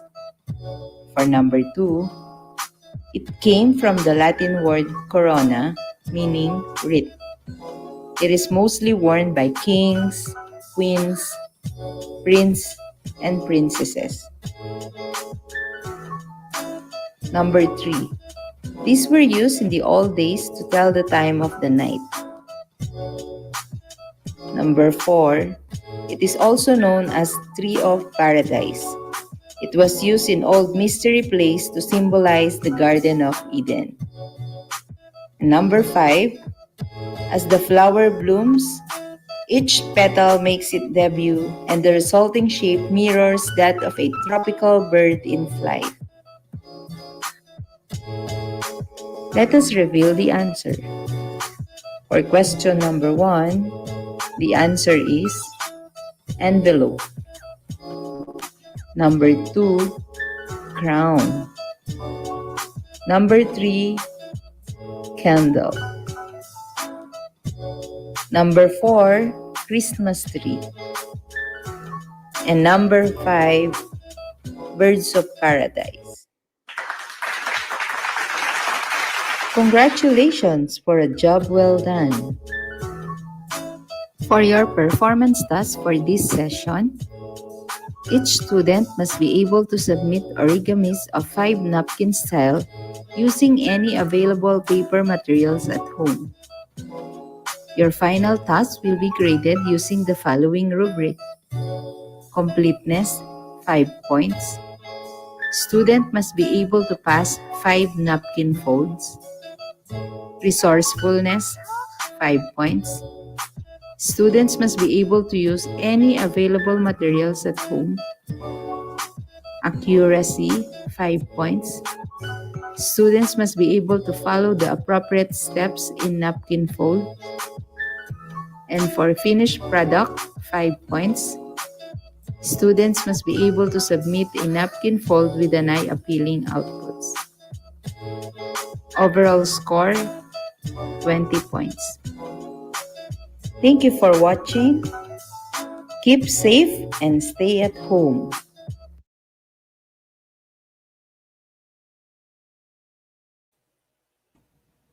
Thank you, thank you. Thank Hello, you so Sir much John. po. We're back. Hello po, Ma'am Pao. Yes, sir. Sir, medyo mahina ang audio mo. Hello po. Yes. Good Ayan, morning po, yes, Ma'am sir. Pao. Yes. Sir, what can you say about the outputs of our online demo teachers ngayon? Napakagaling, di ba, Ayan. sir? Alright po, it's time for us to critic po, no? Actually, hindi naman critic. Parang ano lang, chikahan lang, sir. Oo, no, hindi naman natin sila kinikritik. Oo, Pero, parang ano lang, in yun nga po. preparation of the next Yes po, mga no? video. So, habang nagpe-prepare, sir, doon sa first video, what can you say? Yung sa unang nag-present. Apo, kay Ma'am Carissa S. Gozum po, no? From Diosdado Macapagal High School. Yes, sir. It was indeed a great job po for Ma'am, no? For Opo. transmitting the required learning competencies for her topic. Ang ganda po nung kanyang presentation, no? Ma'am Pao, I'd like to ask lang, have you tried po doing video presentation for our learners? Yes, sir. Yes, sir. Actually, nag-try ako. Ang hirap niya, Mhm. lalo na for TVL, kasi di ba, you have to Yes. prepare the ingredients, no? Maghihiwa ka all alone kasi sa school wala, may assistant ka na estudyante. So sa bahay, ikaw lahat, pati maghuhugas ng pinaggamitan mo, ikaw din. So Oo I nga po. admire the teachers, no, sir, for doing a good job do sa kanilang demonstration. Especially itong last one, no? Ang dami rin Yes po, si Ma'am nagko-comment Edlin kasi Amber. Yes, very complete yung kay Ma'am Amper and clear din yung voice niya. Tapos meron Mm-mm. din siyang rubrics, no, which we appreciate for the students para alam nila how they are being assessed or graded. Diba, Sir Jan? Yes po. What I like about doing video po, Ma'am Pao, is that students can really replay it. No, Yes, yes. when they did not get the proper way on how to do it, at least they have the video to replay so that they can capture once again, no, yung pong kanilang Opo. mga learning competencies or yung kanilang mga output Yes. na pwedeng gawin nila, no. Which we Ako po, also I'd do, di like ba, to sir? comment din Yes. yung kay Ma'am Casalyn B. Tamayo, no? Yung San Vicente, San Francisco High School. Yan, shout out po kay Ma'am Casalyn, naging classmate ko po yan sa MA. Ang ganda rin naman po nung kanyang pagkakagawa, no, dun sa kanyang video presentation and how to uh, what do you call this, measure accurately yung ating mga liquid and dry ingredients in baking, no. Ang ganda rin naman po Yes. nung kanyang pagkaka-deliver. Sir, yung unang video, anong school yon? Yung unang-una? Diosdado Macapagal High School, Mexico po. Yes. Yes, so maganda rin yung sa Diosdado kasi I think naka-green screen si ma'am, no? Naka-green Parang screen nasa ano sila. lang siya naman Pao, nasa Oo. CLTV So 36. I think also sa mga nag-green screen, you also have to prepare a lot of things, no? Like yung mga diniscuss ng Mm-mm. mga speaker natin, you also have to have a good lighting, no? Tapos yung Mm-mm. microphone mo or yung built-in mic ng mga cellphone or camera, dapat okay sila. Actually, ito sir, ito yung aking pang Rafi Tulfo condenser mic. Medyo may kamahalan din 'to kasi, meron siyang noise reduction 'no, yung mga Mm-mm. kumakaluskos hindi siya masyado naririnig. So, I think yung mga presenters natin, they invested a lot of time, energy, and of course Effort. money sa pagbili ng ingredients, 'di ba Sir Jan? Opo. And it is not only easy po, no? It's not easy, I mean, to edit po yung kanilang video. It Yes, really take time po. It took them so much time para po magawa po nila, ma-perfect nila yung kanilang video. I even tried doing video presentation for my learners po, no? Unfortunately, I failed. Nag-fail po ako. It's Bakit because sir? I found it difficult in editing the video. So what I did Opo. instead po, Ma'am Pao, is that I recorded na lang yung sarili ko, no, sa video presentation ng PPT or slide deck. So instead Mm. of video presentation, what I did yung ginawa or tinuro sa atin ni Sir Alzian, no, nung first day. Yun yung nagawa ko instead of the video presentation. Still, it's a video. Unfortunately, I failed po to edit, no, accurately or properly yung aking presentation. Yes, sir. Ako naman, sir, ang ginawa ko is still photos na lang. Yung parang sinabi rin ng ating speaker na wala nagsasalita, caption lang sila for the baking video. Kasi yun nga, ang hirap kasi nung simultaneous na nagsasalita, pwede ka magkamali. So I tried yung picture lang siya, tapos nagfa-flash sa Mm-mm. video na may ingredients. But nevertheless, sir, congratulations to our video presenters for Yes, today. congratulations Okay, po I once think, again to yes, our video presenter. are we ready na po, sir, for the next presenter, Sir Jerome, Sir Ryan? Thank you. Yes po. Thank you, Ma'am Pao, for batting in po. Our next presenter po, or from San Vicente National High School, is none other than Sir Jesus S. Diwa under Information and Communication Technology strand. Take it away po, Sir Je. Hi, good morning. I am Jesus S. Diwa, and I will be teaching computer system servicing for today. So let's start. After our daily routine, let us now move on to our lesson for today. I will be discussing wireless technology and how to set up wireless connection. This will be our objectives in this lesson. The first objective is to identify the different wireless technology and configure wireless router connection and smartphone hotspot connection. Let's review our previous lesson before we proceed to a new one. Let's have the game The Picture Looks Familiar. In this activity, I will post a picture that is covered by box and try to guess what is that object. You will only be given 10 seconds to answer before the picture will be revealed. Are you ready? So here is the first picture.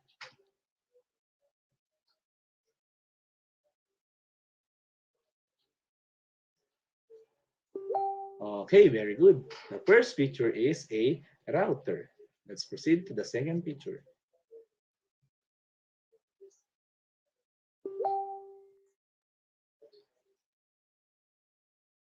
You got it right.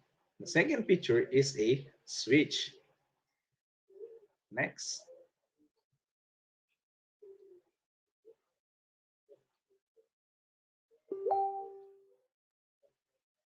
You have any guess? Okay, very good. The third feature is a patch panel. And let's proceed to the last one.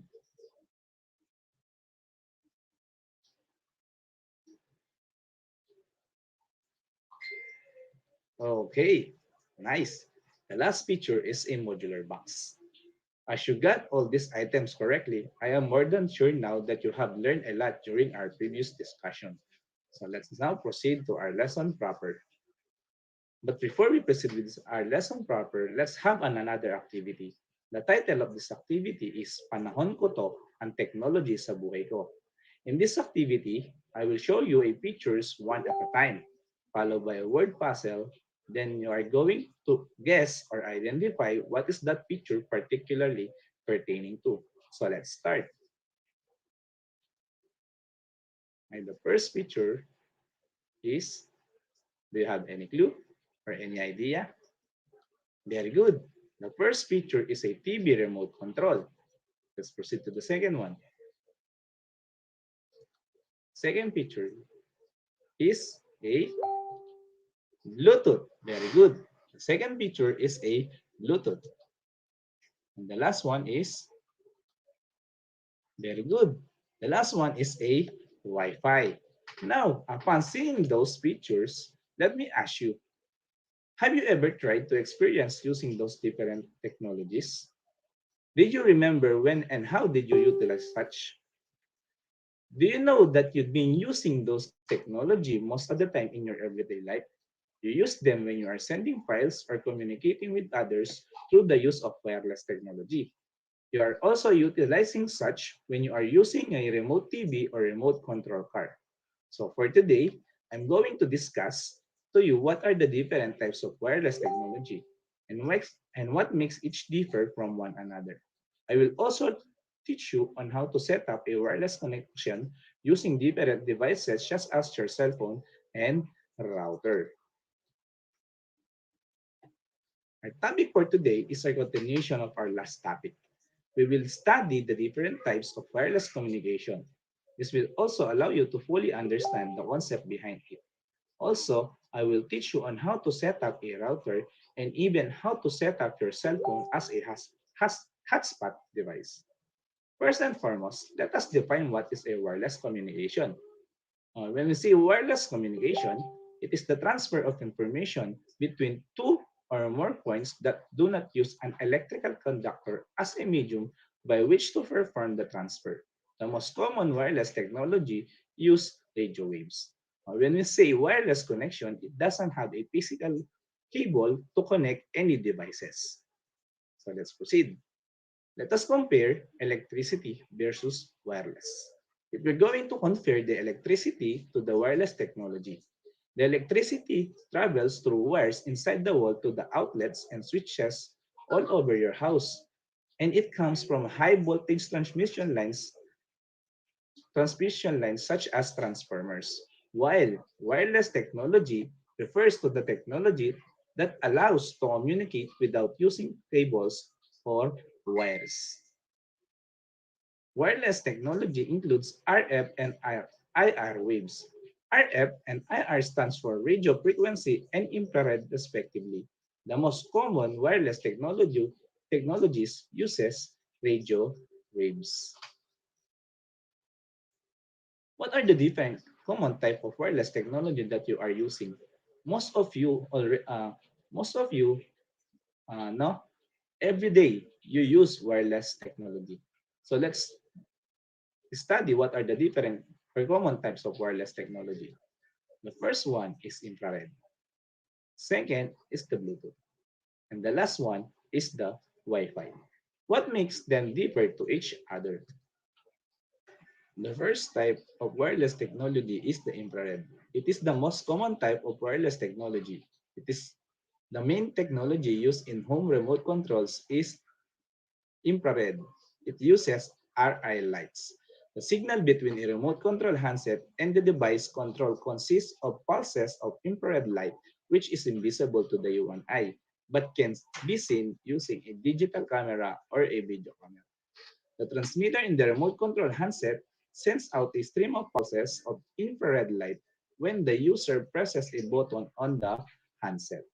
A transmitter is often a light-emitting diode LED which is built into the pointing end of the remote control handset. Example of a device that uses a infrared is the television. Let's proceed to the second one. Next is the Bluetooth. What is a Bluetooth? A Bluetooth is a range of wireless technology standard used for exchanging data between fixed and mobile devices over short distances. Bluetooth also uses radio waves on a particular frequency, 2.4 gigahertz, for data transmission from device to device. If we're going to compare infrared and Bluetooth, the difference is Bluetooth has a maximum range of 10 meters, which although twice of the infrared, which means infrared has a maximum range of only 5 meters. The effective range for infrared wireless is very short, generally no more than 5 meters and often close to 1 meter. So that is the difference between a Bluetooth and infrared. Let's proceed to the last wireless technology, the Wi-Fi. The Wi-Fi is the latest wireless technology. It uses radio frequencies to send signals between devices. Wi-Fi transmits and receives data in gigahertz range. Wi-Fi works of the same principle as the other wireless devices. Same thing with Bluetooth and infrared. Same thing with Bluetooth. Wi-Fi uses radio frequencies to send signals between devices. Wi-Fi transmits and receives data in gigahertz range. The most devices that uses Wi-Fi's are smartphones, tablets, and laptop. What is the common device used when connecting to a Wi-Fi? As we discussed in our previous lesson, routers enable computers to communicate and they can pass information between two networks such as between your home network and the internet. The most common device that will be used when connecting to Wi-Fi is the router. Now, what are the difference between various routers? There are three different types of routers. First type of router is the single band. The second one is the dual band. And the last one is the tri-band. What is a single band router? When we say single band router, it is the most affordable type of router, limited to only one frequency, which is 2.4 gigahertz, and its speed is up to 54 Mbps only. This type of router is the commonly used router at home. Like for example, when you use Converge, Converge gives its customer router that uses a single band technology. Next, the dual band technology. What is a dual band router? When we say dual band, it features a 2.4 gigahertz and a 5 gigahertz frequency band. Speed is up to 450 Mbps for 0.44 gigahertz, 2.4 gigahertz signal and up to 1,300 Mbps for 5 gigahertz signal. It means it can transmit data faster than the single band router. And the last one is the tri-band router. What is a tri-band router? Tri-band router supports one 2.4 gigahertz and two 5 gigahertz frequency signal. The speed is up to 600 Mbps for 2.4 gigahertz signal and up to separate 1,300 Mbps on a 5 gigahertz signal. This type of router are commonly used in a company settings and wide area network. Now, we are keep on talking about frequency. What is a frequency? When we say frequency, it describes the number of waves that pass a fixed place in a given amount of time. Frequency is measured in gigahertz unit, and it is named in honor of the 19th century German physicist Heinrich Rudolf Hertz.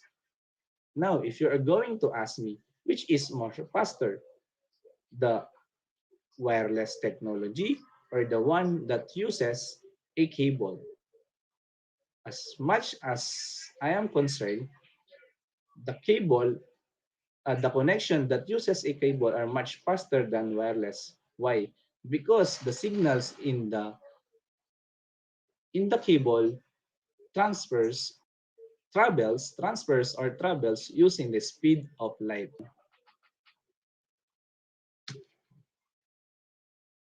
How to configure the router and password?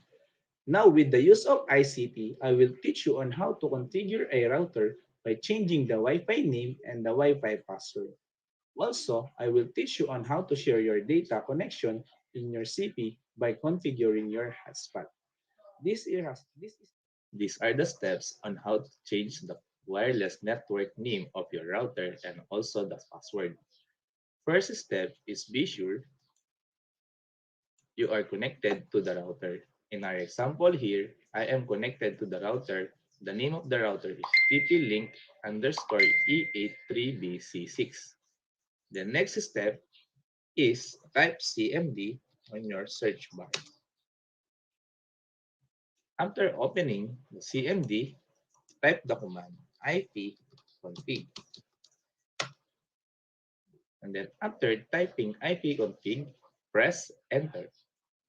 And then locate for the default gateway IP address of your router.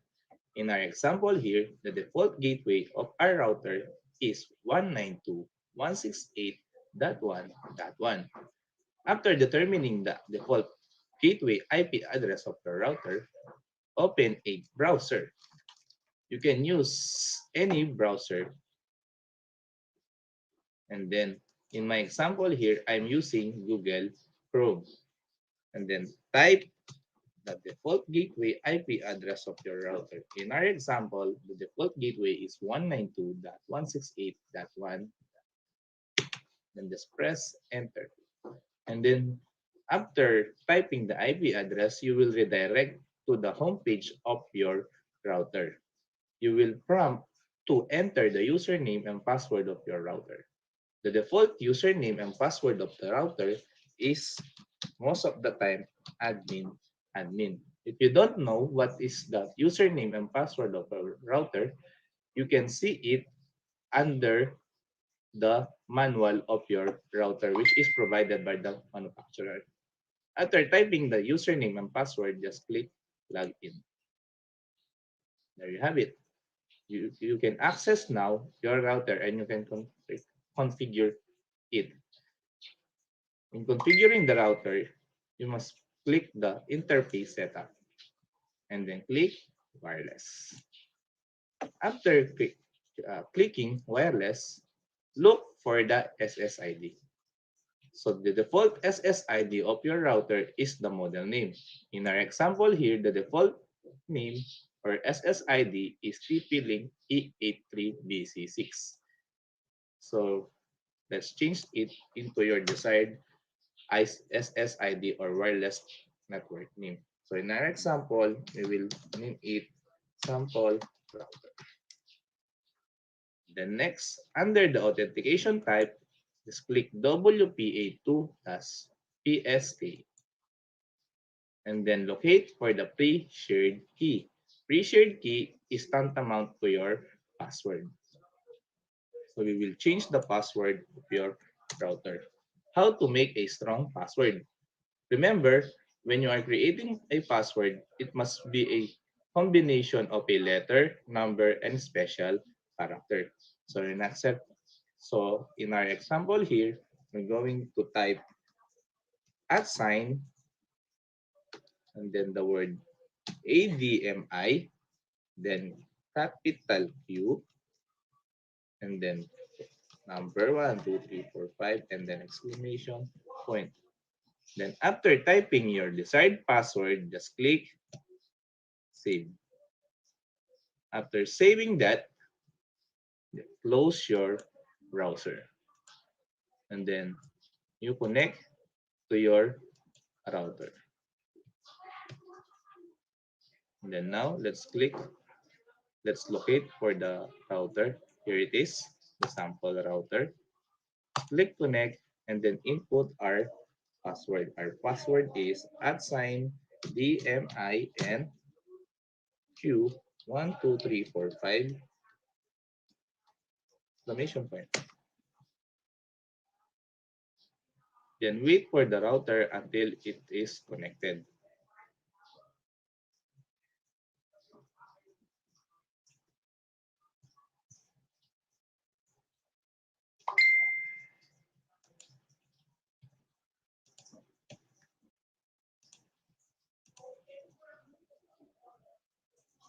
There you have it. We are already connected to our router. That is the steps, or those are the steps in on how to change the password and wireless network name of your router. These are the steps on how to configure your smartphone Wi-Fi hotspot in order for you to share your data connection to other smartphone user. The first step is to open your cell phone or smartphone and then go to your settings.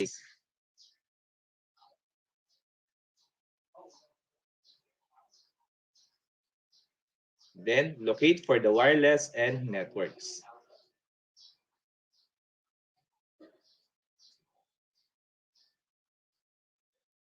After that, click tethering and portable hotspot.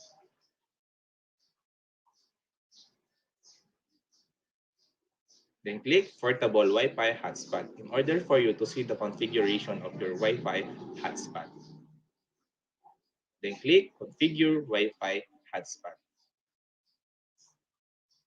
The first thing we need to change is the network name. So in my example here, I changed my SSID of my Wi-Fi hotspot into my free hotspot and then click save. After that, change your password. In making a strong password, always remember that it must be a combination of letter, numbers, and special character. In my example here, the password of my hotspot is my free hotspot 1234 exclamation point. And then click save. After that, you already configure your Wi-Fi hotspot and just click it to turn on. There you have it. You already have your Wi-Fi hotspot. Now, after configuring the router and hotspot in your city, let us familiarize yourselves on the different devices that uses wireless technology. I will show you the picture and name of that device, then tell me what is the wireless technology that is embedded to that device. Are you ready? The first picture, tablet. What's the answer? Very good. Tablet uses Wi-Fi or Bluetooth. Next, modem. What is the answer? Wi-Fi. Very good. Modem uses Wi-Fi. Next, wireless mouse. What is the technology behind the wireless mouse? The answer is infrared. Very good. Wireless mouse uses infrared to transmit data, or before you can use wireless mouse, it must have an infrared attached on it. Next, the car is stereo.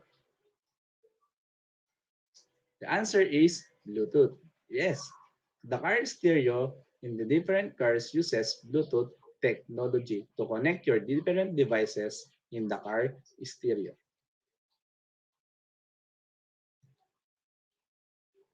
The last one, SAN packet modem. What is the wireless technology that is present in that device? The answer is Wi-Fi. Very good. So now let's proceed to your another activity. For your activity, using your router at your home or your personal cell phone or smartphone, record or take a video that you are changing the Wi-Fi name and password of your router. If you don't have router to use your cell phone or smartphone. Configure the hotspot settings of your smartphone. I will give you 10 or 15 minutes for this activity.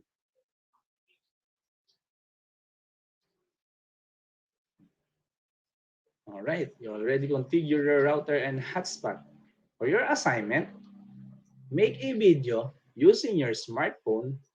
Send and share files to other smartphones by using the different wireless technology. Using the different wireless technology, send and receive files or share files to another user with the different technology that I discussed a while ago. Any question? If you don't have any question, that's all for today. Thank you.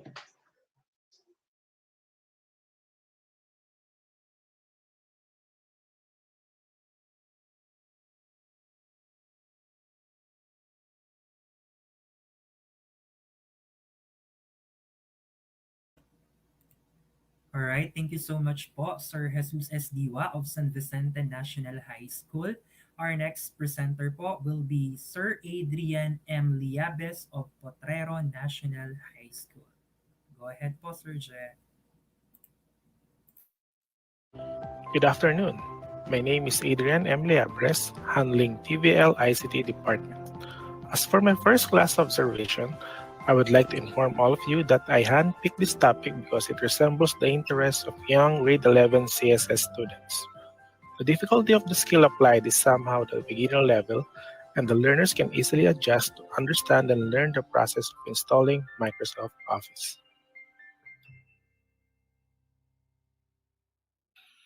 To capture the interest of my dear students is not only part of the presentation, but to teach them life skills through computer systems servicing is more than a commitment.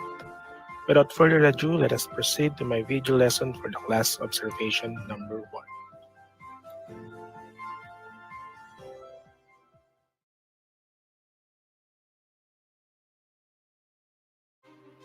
Good day, everyone. Welcome to our senior high school virtual computer lab. For our today's topic, I'm going to discuss the process of installing Microsoft Office, and at the same time, I'm going to explain other information about the MS Office.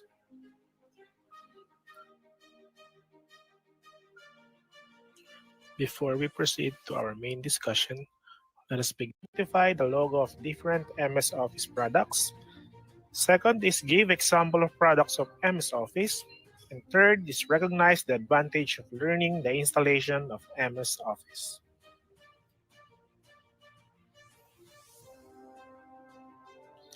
So lend your eyes and ears, sit back, relax, and enjoy our today's presentation.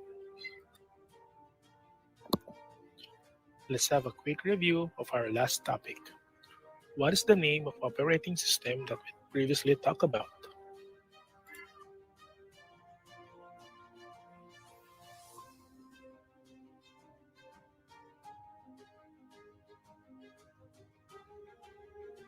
And the answer is Windows 7 installation. Our topic for today is a byproduct of installing the Windows 7.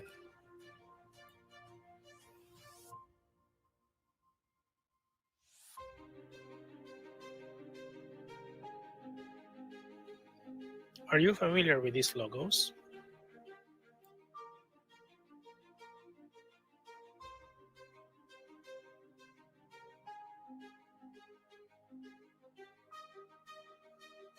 If yes, then good job for knowing.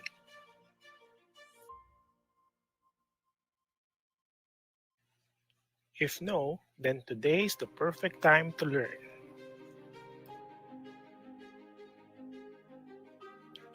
So what is MS Office? A productivity suite designed by Microsoft to help the users. So what's inside the MS Office? The suite includes Word, Excel, PowerPoint, Outlook, Publisher, and OneNote. All of these are combined in one package. Let us talk about the benefits of the MS Office. First, it provides users with a series of productivity tools that are surely user-friendly, and mastering MS Office is a good investment for the future employment of the learner. For the hardware specifications, first processor must be at least 1 GHz for 32 or 64-bit, RAM must be at least 512 megabytes, graphics should be DirectX 9 or higher, and for the hard disk space, at least 3 GB. So we are done with the hardware specifications. Now let us proceed to the installation process. Number 1, open the setup exe file from the USB flash drive or CD DVD. Number 2, enter the 25-character product key, then click the continue button. The product key can be found at the back of your CD or in the case of your CD DVD. Click the I accept the terms of this agreement box and then click continue button. This means that the user is agreed with the software manufacturer with the terms and agreements. Next step would be click the I accept terms of this agreement box and then click continue button.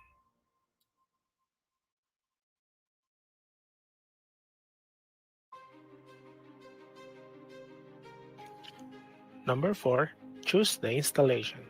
Install Now button will begin installing Office 2010.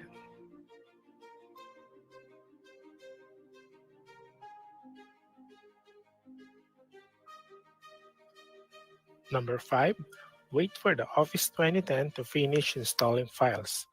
At this point, the speed will vary depending on the speed and the specifications of your computer. You're almost done at this point.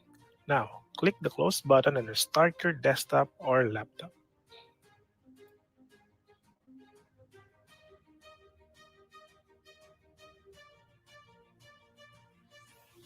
Just a reminder, the installation speed will vary on the following factors. First, the speed of your CPU. Next, the size of your RAM and number of applications running while the installation is ongoing. For a successful installation, the following icons will be displayed on your desktop.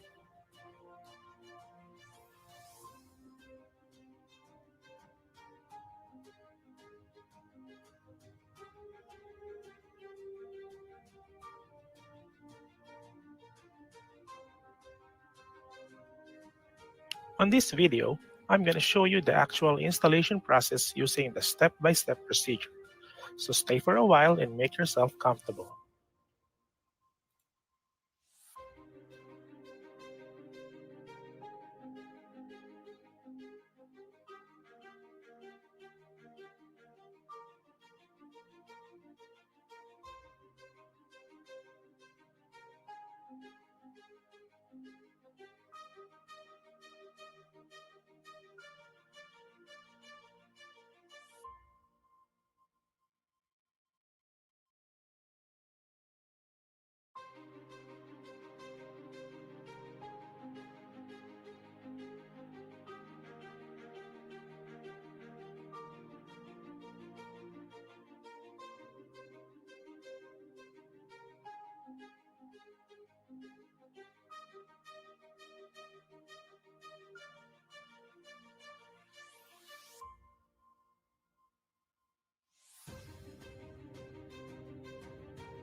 So there you have it. The whole process is straightforward, right? Just click on the previous video and you can install your own MS Office.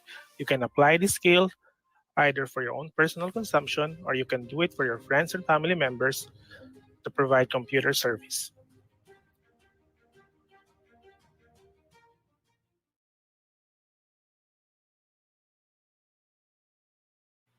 For our today's activity, I need you to prepare the following. First, 1/2 crosswise. Next, you have to follow the instructions. And last, tap the learnings you acquired from the discussion.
Generalization.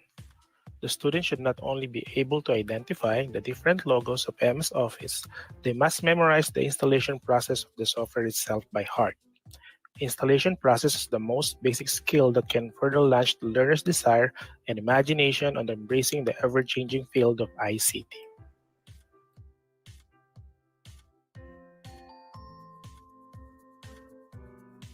So that concludes our discussion. At this time of pandemic, always practice minimum health standards for everyone's safety. Stay at home and stay safe. Thank you for listening. Have a great day.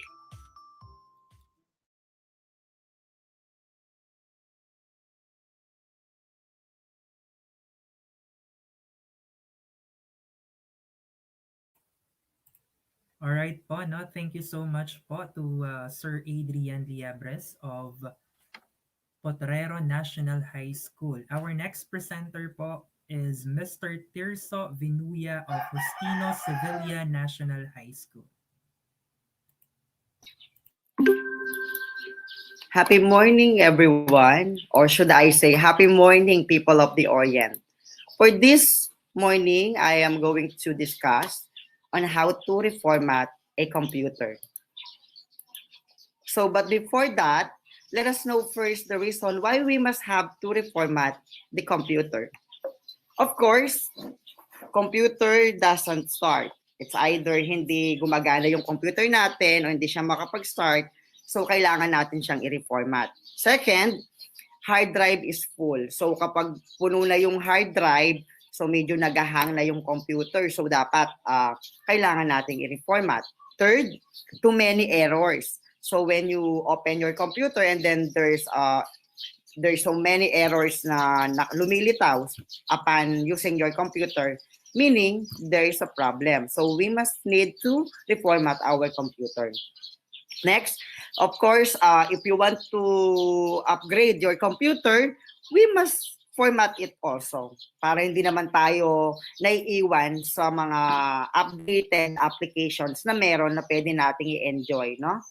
Okay, so how to format a computer? As you can see, formatting a computer involves erasing all of the data on the computer's hard drive and then reinstalling the operating system so that the computer is restored to factory defaults. This can be useful of your computer in malfunctioning or you are planning on selling or donating it. Of course, we just have to follow the format. So as you can see in formatting, we do have materials that we will be using. First, we do have the drivers after installing. And then, of course, we do have also Rufus. So ano po ba yung Rufus? Pag sinabi nating Rufus, this is the utility that helps format or it helps to create a bootable flash drive that we will be using upon doing the formatting. So in formatting, it is important that we have to back up your data. Siyempre, pag nawala yung pag nag-reformat tayo, mawawala yung mga previous data natin. So first, we just have to back up your data. So when you format a computer, of course, you will lose all of your files and data. You have to save first your data, your files before we reformat so that we do have the copy of our files. So the program can be backed up. They will need to be reinstalled and any files, including the documents, music, pictures, and videos that you want to save need to be copied to a backup location.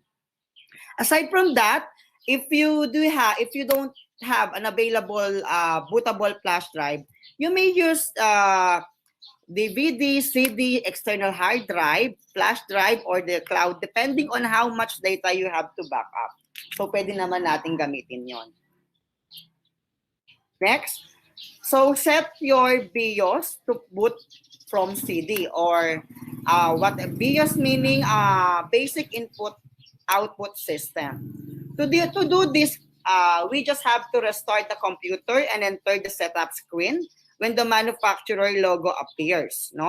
The key to do this will be displayed and varies by manufacturer. The most common keys that we will be using, we do have the F2, F10, F12, and delete. Once in the BIOS menu, select the boot menu, then change the order of devices so that your computer's boots from CD before booting from the hard drive. Then save your changes and exit. Your computer will restart. If you are installing, guys, from a flash drive, then you will need to set the BIOS to boot from removable storage. Ayan. As you can see, nag-start na tayo to begin the setup. So, upon formatting, merong mag-a-appear doon, sasabihin sa atin, press any key to boot from CD or DVD. So, magpe-press ka kahit anong key doon. Then, mag-start na siya nun.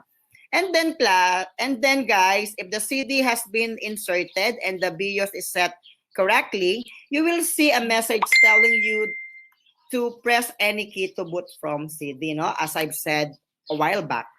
Press key on the keyboard and the setup process for Windows 7 will launch. Then, your system may automatically launch the setup program without asking you to press any key,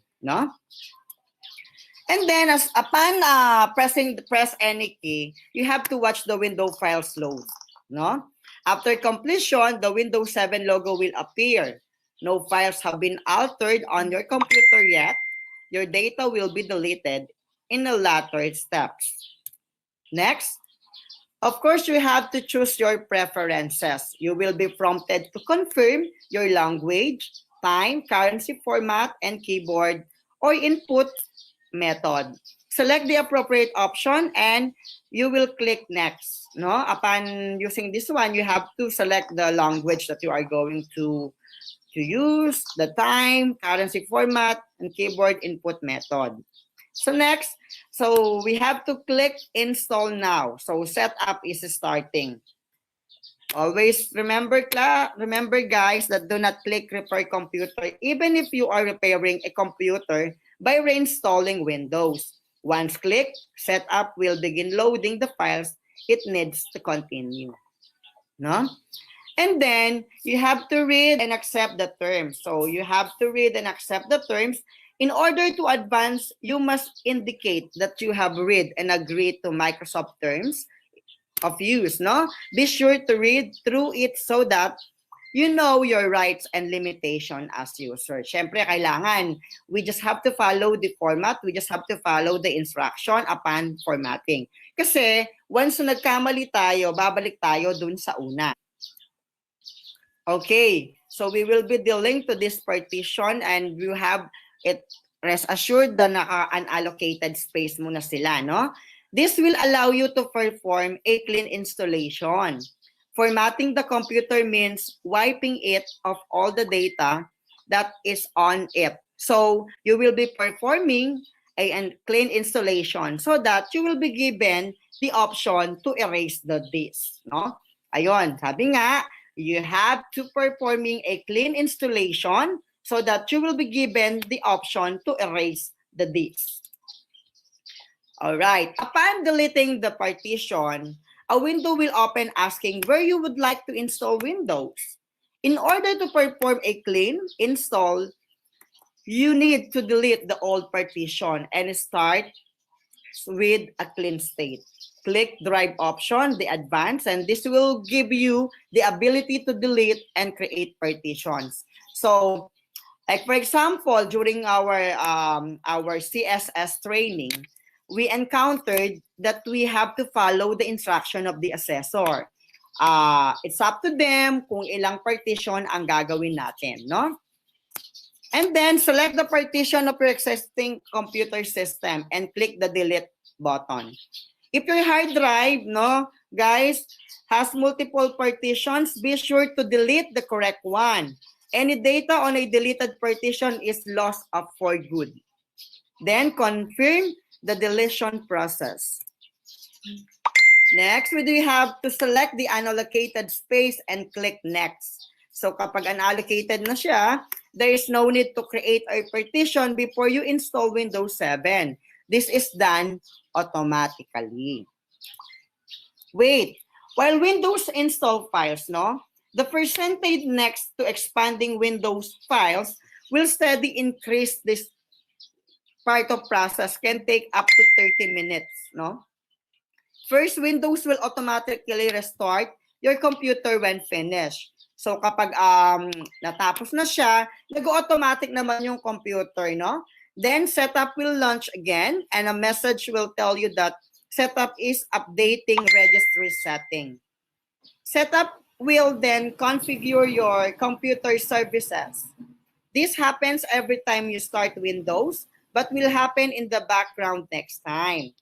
A window will open letting you know that window is completing the installation. Your computer will restart again when this is complete. No? So meaning to say, the computer, the window, will install it again when it is complete.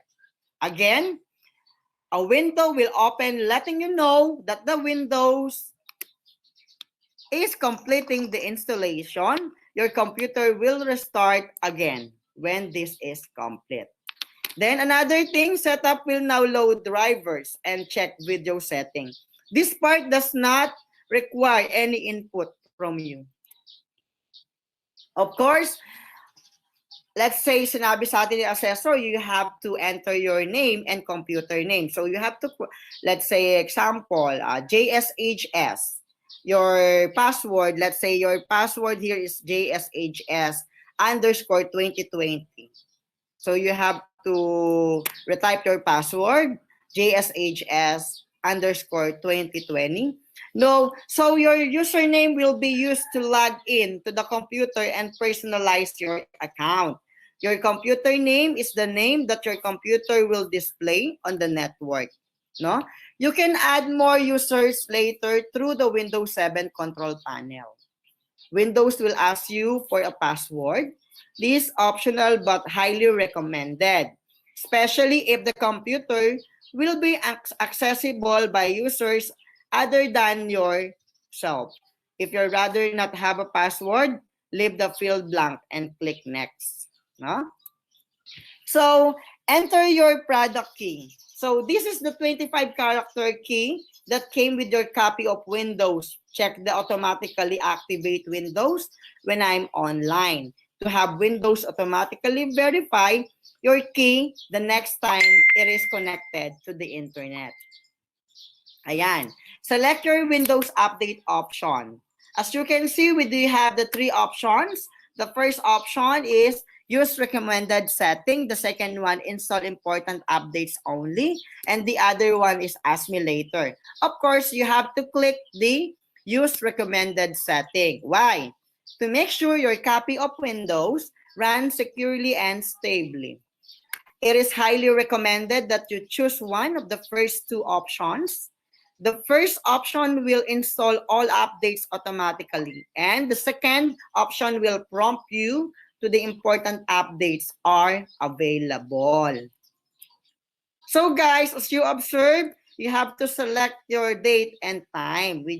Kung anong araw ngayon, let's say, anong date ngayon? June 25. Let's say June 25, 2021. So you just have to check the date and the time. This should be correct already as they are linked to your BIOS. But you can change them. Now, if they are not checked, the box, if your area observes daylight savings, no? Select network preferences. You have to, if your computer is connected to a network, you will be given an option to identify, excuse me, to identify that network. Most users will select home or work network. If your computer is being used in a public place, select public network. Then mobile broadband users should always select public network.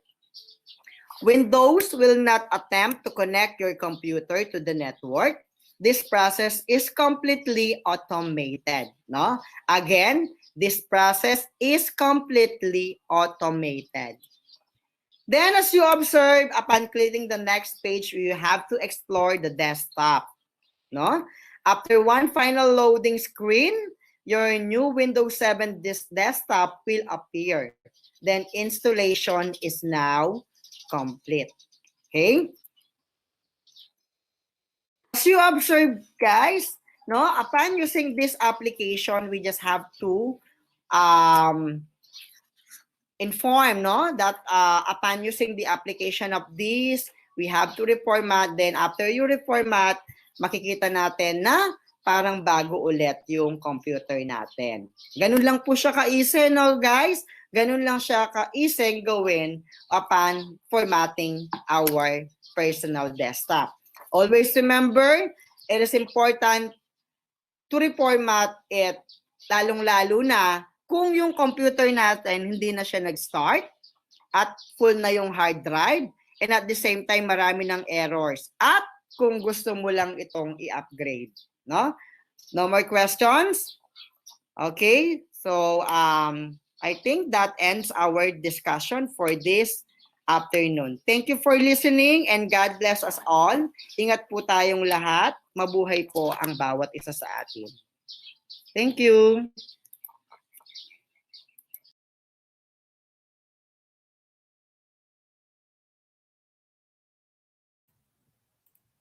All right. Thank you so much po, Sir Tirsa Vinuya of Justino Sevilla High School. Yes, thank you. Sabi Thank mo you sa doon, ating Ma'am mga Pao. nag-present. Yes, sir. Anong masasabi mo sa mga ICT group? Diba? Ayun, Very good. binigay mo lang sa akin yung tanong na ma'am. Ganun ba? Tinanong mo ba ako, sir? Sorry, Sige medyo ma'am. mahina yung audio mo. Yes, sir. Yan. Yan. Naalala ko lang si Sir Tirso. Shout out. Hello po, Sir Tirs. Yan, nakasama ko po yan nung first ranking, no, sa Master Teacher position. Yes. Hello po, kamusta, Yes. Sir Tirs? Actually, si Really Sir great Pierce job. po ay kasamahan natin sa Justino Sevilla High Oo School. nga. But before, he was part of, I think, Pasig National High School in Candaba, if I'm not mistaken. Yan. So very, and anong masasabi mo, sir, with the previous, yung dalawa before Sir Vinuya, the two other teacher presenters, I mean? Oo, ako kay Sir Adrian, no, tsaka kay Sir Tears, na-amaze din ako dun sa kanilang video presentation po, no, dun sa nagawa nila. Hirap talaga ma'am na gumawa nung video para ibigay po natin or ma-impart natin yung gusto nating learning para sa ating mga estudyante. But unfortunately, with their dedication, their commitment towards work po, no, they made it possible. They extended their effort po in completing this video presentation. So with that Yes, po, sir. thank you so much, Sir Jesus, Sir Adrian, and Sir Tirso, no, for sharing with us po your video presentation under ICT strand. Yes, sir. And of course, yung mga ICT teachers natin, may mga edge yan sa ating new Correct. normal kasi we are working and studying virtually. So sila talaga yung mga lagi nating tinatawagan, di ba sir? Pag may mga problems tayo with mga computer, yung technology, yan, mga ICT teachers natin. Yan, saludo po kami sa inyong dedication. And of course, sa ating mga other TVL teachers, di ba sir? And Sir John, can you introduce na po the other presenters? Thank you. All right, thank you once again po, Ma'am Pao. Our next presentation po would be under the industrial arts. Our first presenter is from San Pedro National High School, Mr. Gillier M. Taruk. Go ahead po, Sir Je.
Good morning to everyone. Nagtataka siguro kayo kung kasama ba itong video ito sa ating lesson. Ang sagot ko ay oo. At pinamagatan ko ang session natin ngayon na The Journey of Learning in the Time of Pandemic.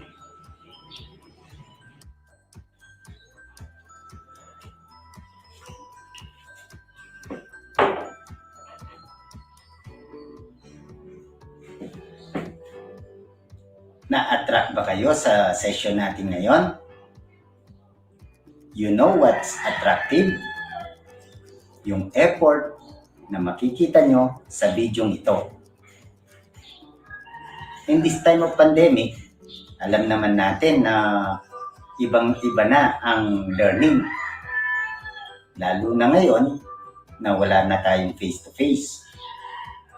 So, kung mapapansin nyo, ang inyong mga teacher ay gumagawa ng iba't ibang effort para lamang maging effective ang learning sa inyong mga mag-aaral. Yun nga lamang, ang effort can lead to changes. Maraming mga pwedeng pagbabagong mangyari kapag nag-e-exert ka ng more effort. At marami ding mga tao, lalo na sa mga mag-aaral, ang ayaw mag-accept ng changes. So one reason people resist change is because they focus on what they have to give up instead of what they have to gain. mas okay sa kanila na give up na lang ang learning kaysa dun sa kung ano ang magigain nila kapag tinanggap nila ang changes. Para naman doon sa marunong tumanggap sa changes, just keep up. One day, everything will make sense. Until then, keep the vibe up. Isa din sa mga gusto kong may pakita sa inyo ay ang image na to. Ang nakasulat dito, even if everyone is doing it, wrong is never right. So, kung sa tingin mo, marami ang gumagawa sa isang bagay pero alam mong hindi ito yung tama, huwag mong gayahin. Pwede kang gumawa ng sarili mong aksyon kung alam mo na hindi ito yung tama. Ito'y bahagi ng ating session sa araw na to, na ang pamagat ay The Journey of Learning in the Time of Pandemic. Bahagi ng journey natin ay ang magpasalamat at humingi ng gabay sa ating may kapal. Hayaan niyong mag-play ako ng video ng isang dasal para sa araw na to.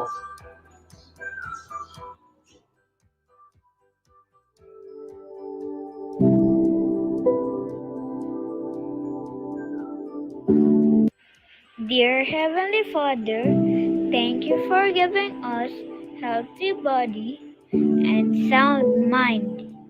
We thank you for another opportunity to learn. Bless us with wisdom to understand our lessons and the joy to learn with our classmates. Bless also our teachers as they impart to us the value of learning. Keep us safe in your loving kindness. This we ask in the mighty and sweet name of our Lord and Savior, Jesus Christ. Amen. Ang session natin ngayon ay nakapaloob pa rin sa Quarter 3, Module 12 na may title na Pipe Threader. Sana habang pinapanood niyo to ay hawak nyo at binabasa ang inyong module. Ano ba ang mga nakapaloob na objectives para sa session na to? Una, identify the procedure involved in threading a pipe. Pangalawa, enumerate the safety in threading a pipe. At yung pangatlo, thread pipe properly. Yan ang ating objectives para sa session na to.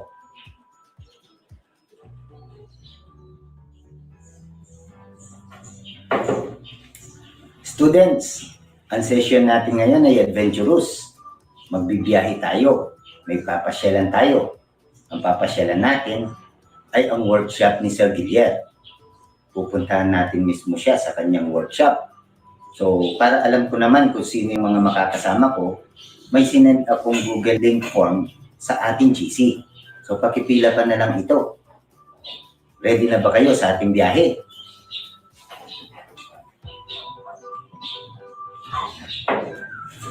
Tara na!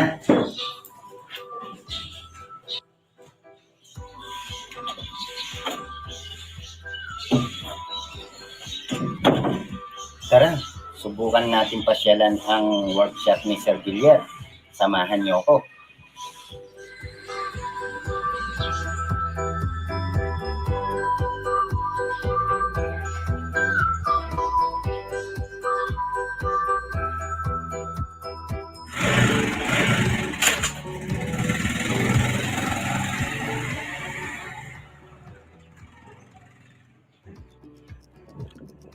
Habang tayo pabiyahe at bago tayo makarating sa ating destinasyon, subukan muna natin mag-review dun sa ating nakaraan topic.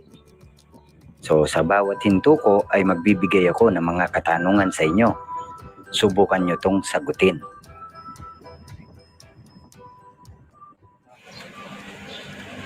Para sa ating unang tanong sa review, it is used to make sure that the die will be square with the conduit. At ang sagot dito ay ang guide.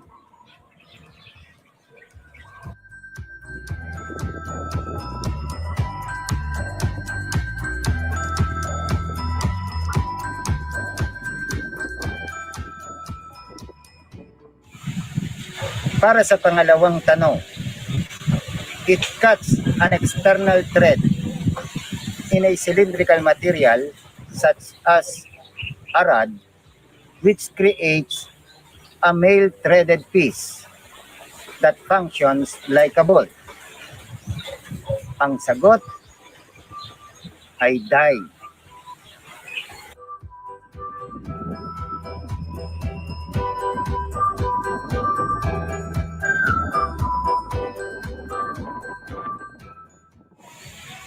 Pangatlong tanong, it is used to hold the die. At ang sagot dito ay the stop or ratcheting assembly.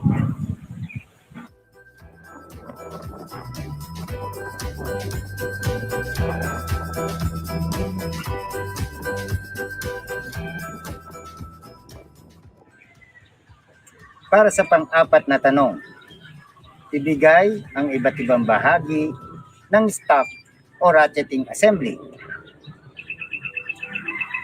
Ang una ay ang handle. We have the knob, foul pin, the foul, at ang mismong ratcheting head or assembly.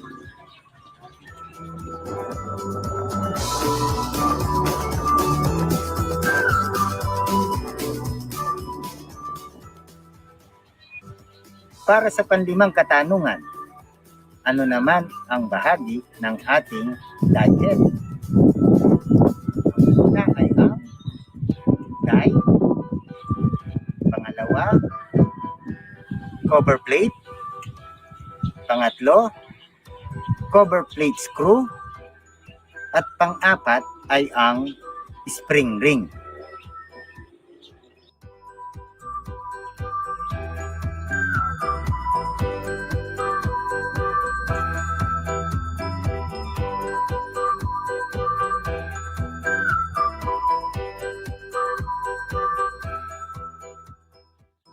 Nandito na tayo ngayon sa workshop ni Sir Gilier.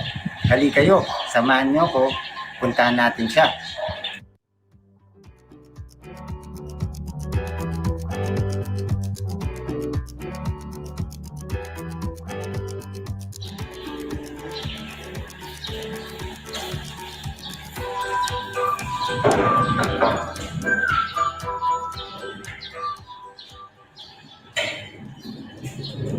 Good morning po, sir.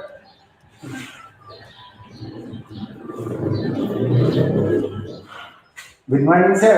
Good morning, sir. Kumusta po kayo? Mabuti nakapasyal kayo dito sa ating meeting shop. Ano po ba may paglilingkod ko sa inyo, sir? Malaki, sir. At napakaganda pala ng iyong workshop. Kumusta po kayo, Sir Gilier? Pagpasensya niyo na po ang sorpresang pagbisita po dito sa inyo. Nais ko lang makita at makaharap ang nag-iisang pamukha ko dito sa balat ng lupa. At the same time po, gusto din namin magpasalamat sa inyo dahil sa pakikipag-partnership niyo sa amin. Lalo-lalo na nung magbigay dinaw kayo tungkol dun sa topic namin, pipe threader. May isa po sana kaming pabor na gustong hilingin sa inyo at ito'y para sa mga bata at estudyante natin. Kung maaari po sana, may pakita niyo sa amin yung aktual na paraan ng paggamit ng pipe threader. Ito po sanang makita ng mga estudyante kung paano ang paggawa ng thread sa ating tubo. Wala pong problema yun, sir. Tama-tama. Meron po akong tinetread talagang tubo ngayon. Pwede po natin itong may pakita sa ating mga estudyante. Kung okay lang po sa inyo, hali po kayo, puntahan natin. Tara po.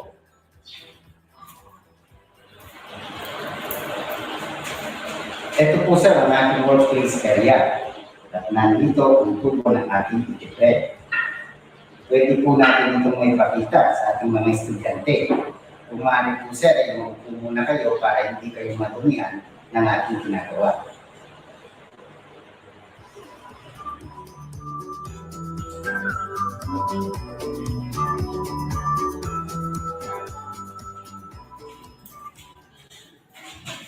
Bago po natin simulan ang ating trabaho, kailangan may sinusunod tayong procedure para maging maayos ito. So, kailangan natin ng procedure in threading pipe. Ang una po nating steps ay prepare all the necessary tools and materials in threading pipe. So, ano ba yung mga materials at saka tools na gagamitin natin? Unang-una na po dito ay ang ating threader. Kailangan meron tayong threader pag nag-thread tayo ng pipe. Kasunod nito ay ang ating tubo na iti-thread. So, ang size po ng tubo ng ating iti-thread ay 1/2 inch diameter o media kung tawagin. Pagkatapos po nito, kailangan din natin ng chain pipe vise. Ito pong chain pipe vise ang gagamitin natin para i-hold ang ating tubo. And at the same time, sa pagtitread po natin para maging maayos ito, gagamit po tayo ng oil o langis pang-lubricate ng ating tinatrabaho o tinitread. Bukod po dyan, kung sakaling ang ating tubo ay hindi maayos ang kanyang dulo, kailangan muna natin siyang putulin para matread siya ng maayos at ang gagamitin po natin ay ang ating wheel pipe cutter. Of course, para naman po sa ating kalinisan, gagamit tayo ng basahan para punasan kung ano man dumi ang may dulot ng ating pagtatrabaho. And at the same time, mangangailangan po tayo ng basin o planggana. Ito po ay gagamitin natin para sahurin yung dumi na malalaglag habang tayo nagtitread. Bukod po doon sa ating mga kagamitan sa kalinisan, kailangan din po natin ng kagamitan para sa ating kaligtasan o yung tinatawag na PPE. Ang ibig sabihin ng PPE ay Personal Protective Equipment. So, ang PPE po na meron ako ngayon, meron tayong gloves para maproteksyonan ang ating kamay, meron din tayong hard hat, at the same time po, kung meron kayong goggles o protection sa mata, pwede po natin itong gamitin. So, yun po ang unang step sa pagtitread ng pipe. For step number 2, inspect the pipe threader before beginning and replace dies or any parts that show signs of wear. Nandito po ang ating pipe threader.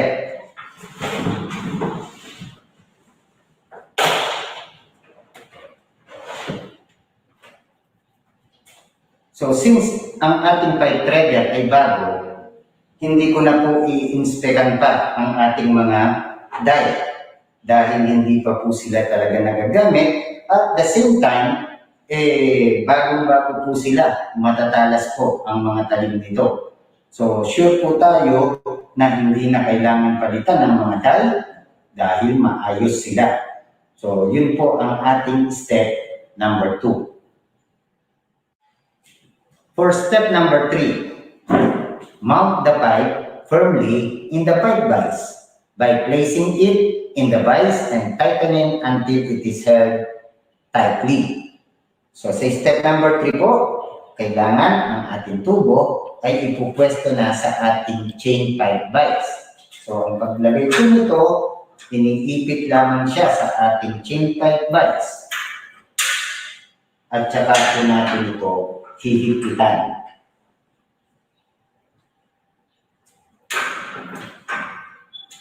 So, Firm na po ang ating tubo na nakalagay sa ating chain pipe vise.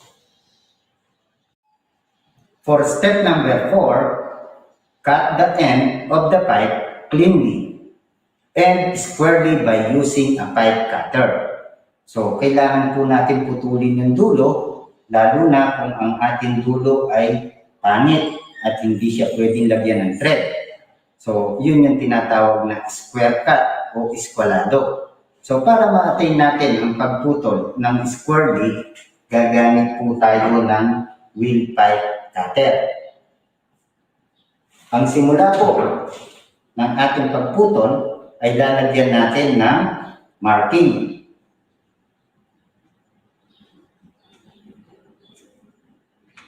Nilagyan natin ng marking kung hanggang saan yung ating puputulan and ipupwesto po natin yung ating wheel pipe cutter doon sa ating marking.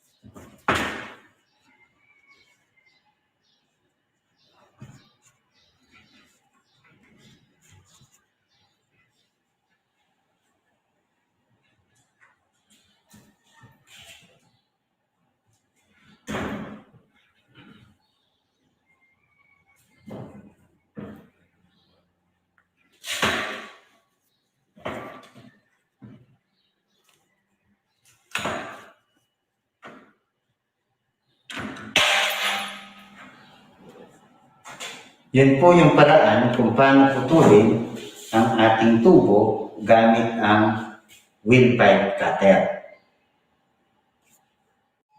Step number 5. Rim the cut end of the pipe to remove any burrs from the cut using a reamer. Ano po ba yung reamer? Ang reamer ay isang cylindrical shaped rotary cutting tool that you run smoothly across the freshly cut edges of the pipe to remove rough edges. Siya po yung ipinapasok sa loob ng tubo, sa bagong putol na tubo, para matanggal yung burrs o yung rebaba.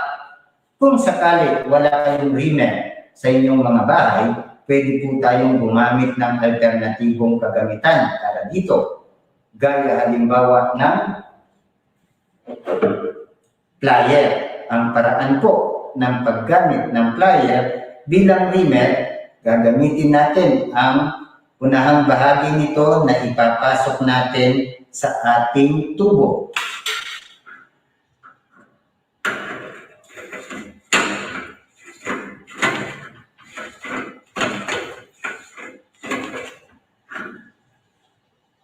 Heto po at natanggal na yung mga rough edges sa loob ng bagong putol na tubo. Para sa step number 6, select your die head according to the size and type of pipe you are threading and the thread form you require. Nandito po ang ating die head at ang ating tubo. Ang size po ng ating tubo ay 1/2 inch diameter or media. Kailangan po natin gumamit ng die head na 1/2 inch din ang size niya. Narito po ngayon ang die head na 1/2 inch ang diameter.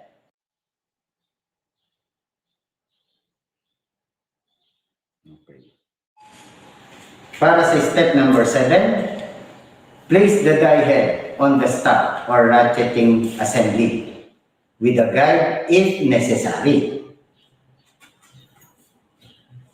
Nandito po ang ating stop or ratcheting assembly at nandito po ang ating die head. Subalit ang ating die head ay mas maliit kumpara sa bukana ng ating ratcheting assembly. Kailangan po muna natin gumamit ng guide.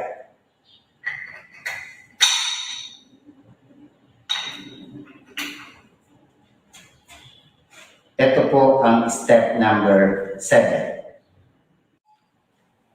Para sa step number 8, place the die head of the threader over the pipe. Ipupwesto na po natin ngayon ang ating threader sa ating pipe.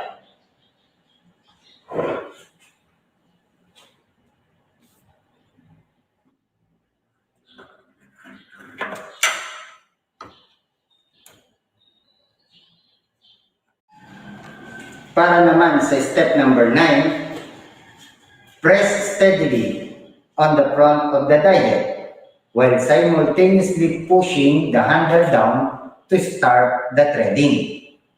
So, nasa kabilang position po ako, lilipat ako sa kabila para sa pagsisimula ng ating pagtitread.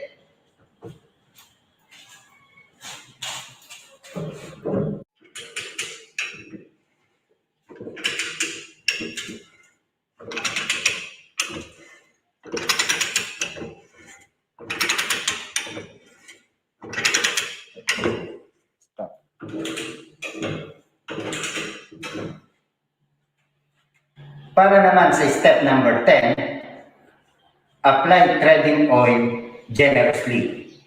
So, gagamit po tayo ng langis para maproteksyonan natin ang ating mga die para hindi po sila agad maging mapurol o mapudpud ng mabilis.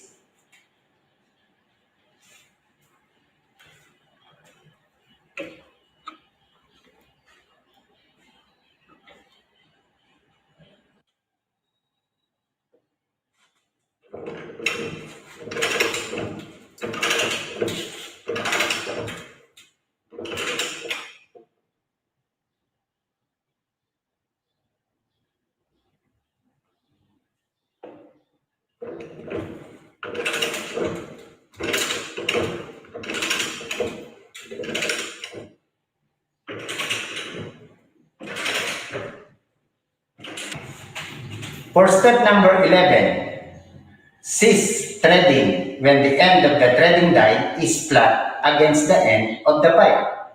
Ang ibig sabihin po, kung papansinin ninyo, malapit na ang dulo ng ating tubo doon sa dulo ng threading die natin. So, indikasyon yan na pwede na nating tigilan ang ating pagtitread. Sapat na ang thread na nailagay natin sa tubo.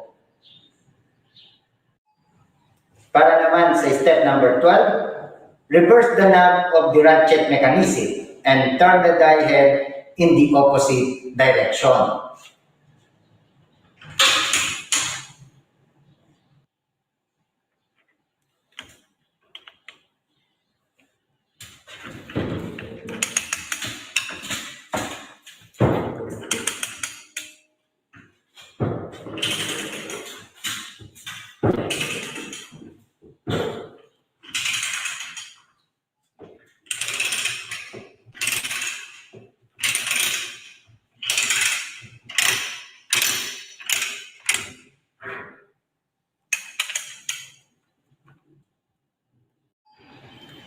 Para po sa step number 13, clean the pipe with a cloth, removing any oil.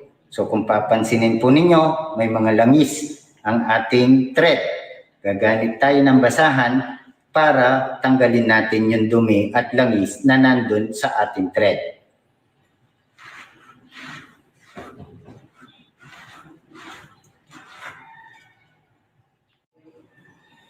Our last step, step number 14, clean the pipe threader thoroughly after use so the oils and metal pieces do not damage the machine, which could cause the substandard threading during your next project. So, kailangan din po natin linisin ang ating ginamit na threader.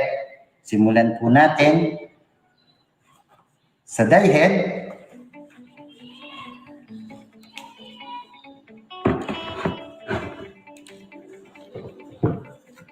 Tatanggalin din po natin ang kanyang guide at saka ang kanyang handle.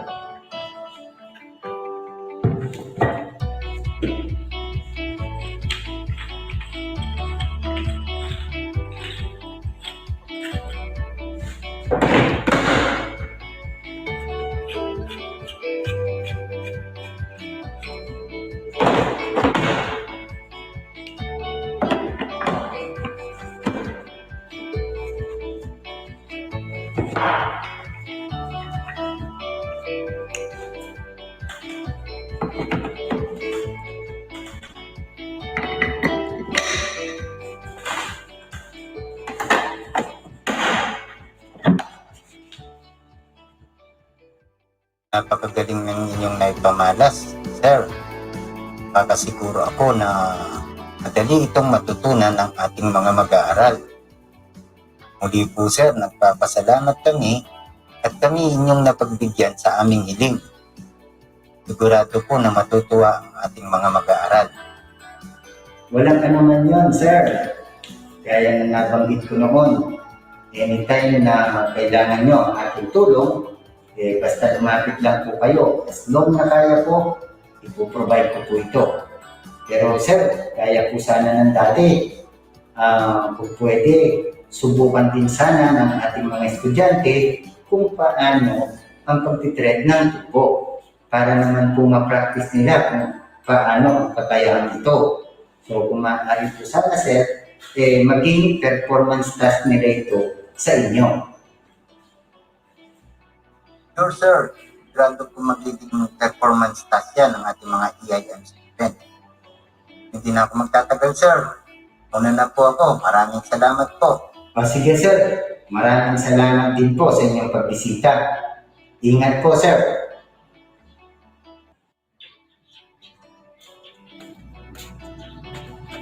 Sige po sir, paalam. Una na po ako.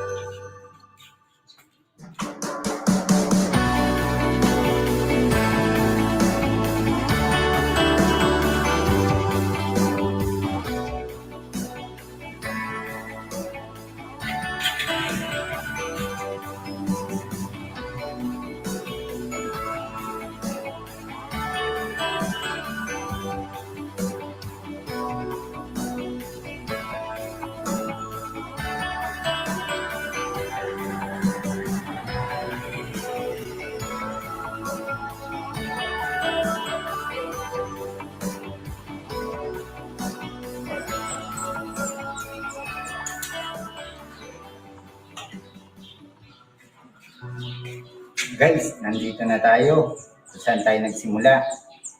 So, ang tanging gagawin nyo yan ay sagutan ang self-check na nandyan sa inyong module.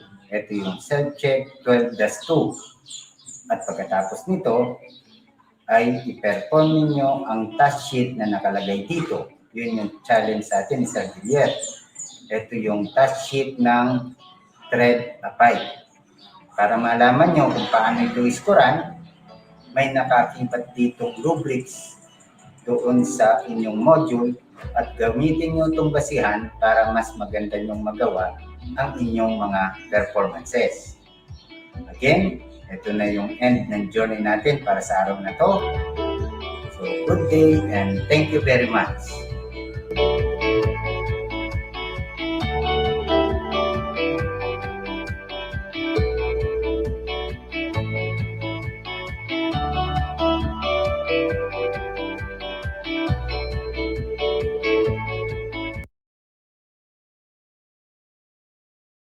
Alright.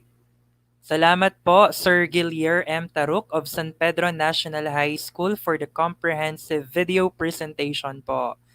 Nananawagan lang po ako sa mga ibang subject group head po or leaders po ng TVL. Please ask or tell your teachers po to stay tuned sa ating virtual training for today's webinar po.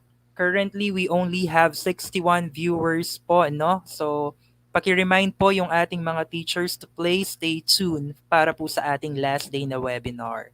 So, ang next po na video presenter natin would be Ma'am Clarice Janelle Manio of San Vicente, San Francisco High School.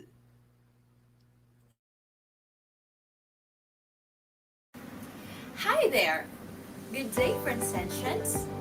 This is Ma'am Janelle and I will be your learning buddy for this technical drafting episode.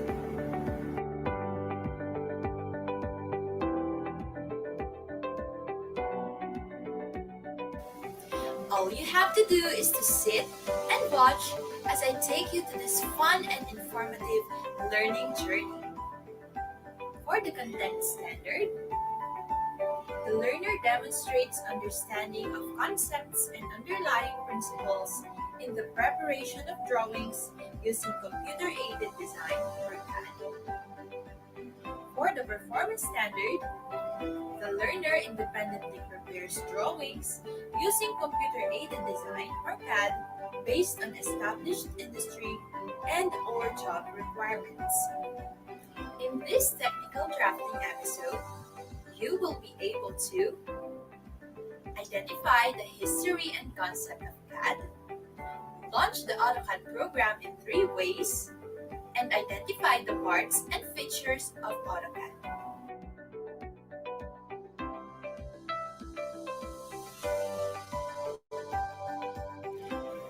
Let's get ready, TVL students! Are you now holding your technical drafting module 2? Great! Please make sure that you are holding it with your paper and pen. And now that you're ready, let us have our first activity. Can you help me solve the puzzle to reveal the mystery images? Nice! Let's start!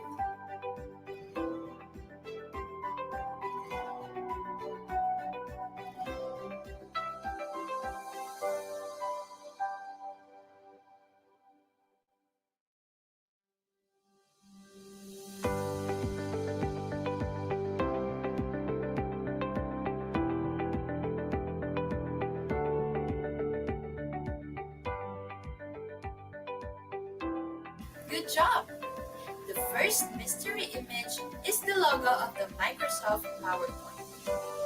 Microsoft PowerPoint is a presentation program created by Robert Gaskins and Dennis Austin at a software company named Forethought Incorporated. It was released on April 20, 1987. Let us now proceed to the next mystery image.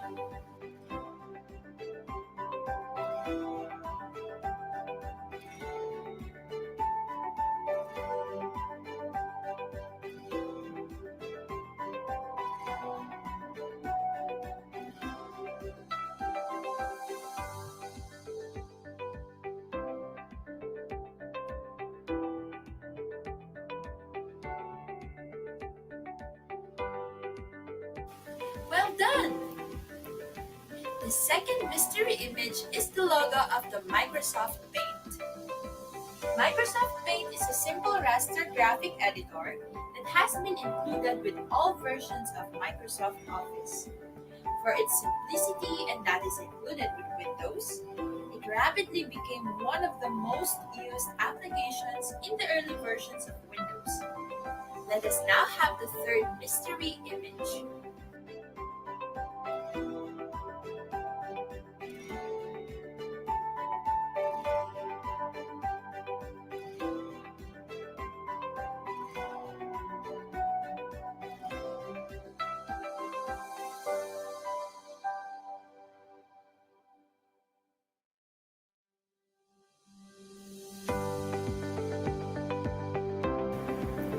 Excellent!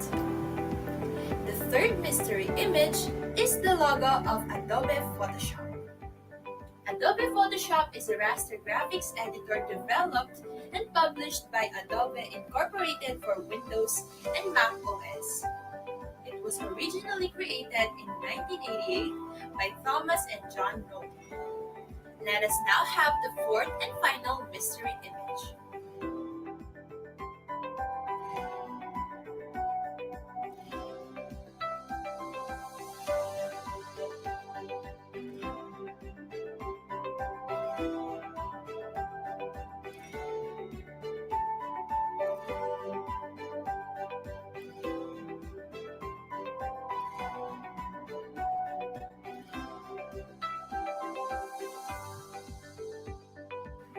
Very good! The fourth mystery image is the logo of the AutoCAD program. AutoCAD is a commercial computer-aided design and drafting software application.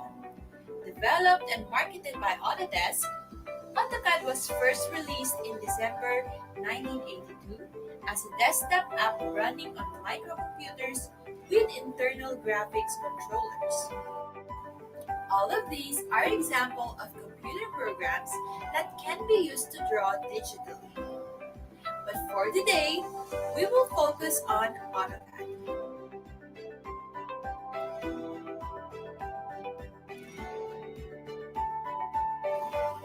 Computer-aided design and drafting, otherwise known as CAD, is the use of computer systems to assist in the creation, modification, and analysis of a design. It describes the process of creating technical drawings with the use of computer software. CAD may be used to design curves and figures in two-dimensional space, or curves, surfaces, and solids in three-dimensional space. CAD is an important industrial art extensively used in many applications, including automotive, shipbuilding, and aerospace industries, industrial and architectural design, prosthetics, and many more. CAD is also widely used to produce computer animation for special effects in movies, advertising, and technical manuals. Modern electronic drafting tools are often specialized computer-aided design packages. Basic drafting tools are included in all CAD programs, but some offer advanced automation are specifically designed for drafting and architectural design. The tools that are right for you will depend on your budget.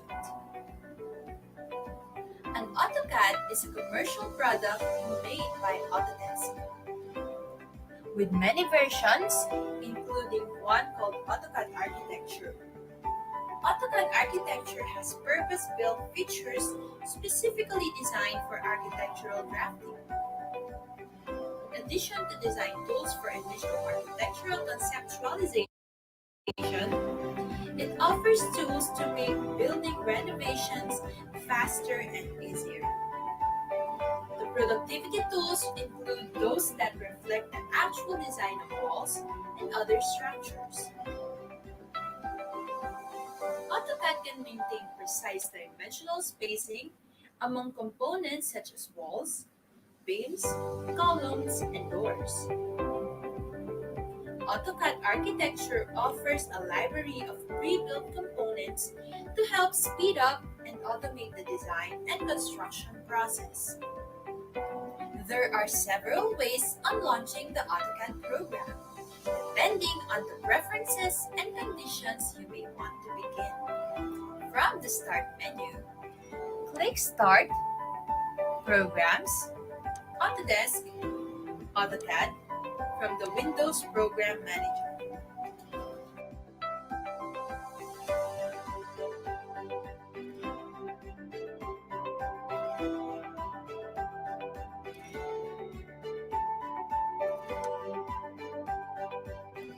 From a desktop shortcut or from a quick launch toolbar, double-click the AutoCAD icon from your desktop.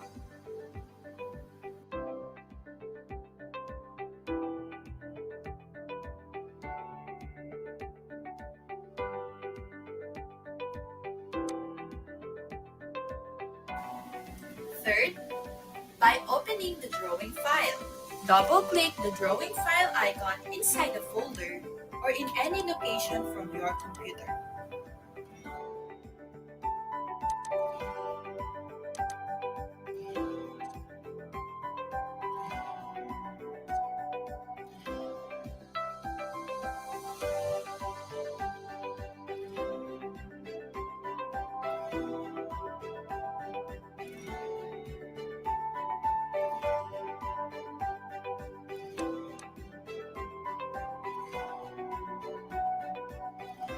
If you have a computer or a laptop with an AutoCAD program installed on it, you can try the 3 different ways on how to launch the AutoCAD software. Like other window-based applications, AutoCAD comes in a wide range of features used in many different aspects of a working drawing. First one is the menu browser. A menu browser is a client software that lets users to read or scan documents on the World Wide Web.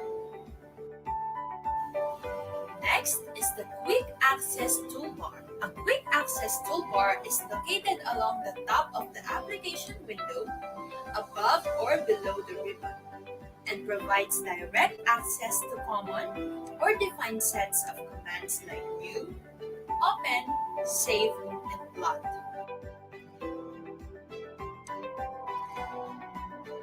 To add commands on the Quick Access toolbar, first, right-click on the Quick Access toolbar, select Customize Quick Access toolbar. Next, select the preferred commands. And finally, drag the selected commands to Quick Access toolbar. The next feature of the AutoCAD working environment is the file name. A file name is the name of the current file you are currently working on. Next is the menu bar. A menu bar is a horizontal strip across the top of an application window. Each word on the strip has a context-sensitive drop-down menu containing features and actions that are available for the application you use. Next is the search bar. The search box is a tool that allows you to search for a particular data or document in a help file or the web. The next feature of the AutoCAD working environment is the toolbar or the ribbon. A toolbar or a ribbon provide a single compact placement for operations or tools that are relevant to the current workspace. By default, it contains the standard, layers, property, and styles toolbars. Next is the command line bar. Command line bar is where you enter the commands from the keyboard and where the prompts are displayed.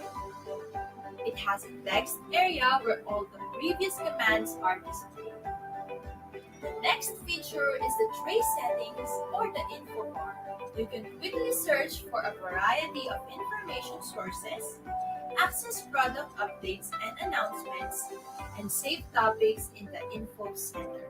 The UCS or the User Coordinate System is found at the bottom left-hand corner of the AutoCAD drawing window, and it is there to remind you which is the x-axis and which is the y-axis. Next one is the World Coordinate System or WCS. By default, when you start a new or blank drawing, you use the World Coordinate System. This indicates your 0, 0, 0 point. Next feature is the Draw toolbar. Draw commands can be used to create new objects such as lines and circles. Most AutoCAD drawings are composed purely and simply from these basic components. We also have the Modify toolbar. It is used to modify the basic drawing objects in some way to suit the image you need. AutoCAD provides a whole range of modified tools such as Move, Copy, Rotate, and Mirror. Next feature is called the Working or Drawing Area. It is the place where your drawings are displayed and modified. Crosshairs is a type of cursor consisting of two lines that intersect and are used to locate points and select objects in your drawing. Next is the status bar. It displays the coordinate location of your crosshairs and the current setting of grid, snap, and other drawing aids. And finally, we have the dialog box launcher. It displays the coordinate location of your crosshairs and the current setting of grid, snap, and other drawing aids. Now that we are done with our discussion, can you give me the 3 ways on how to launch the AutoCAD program?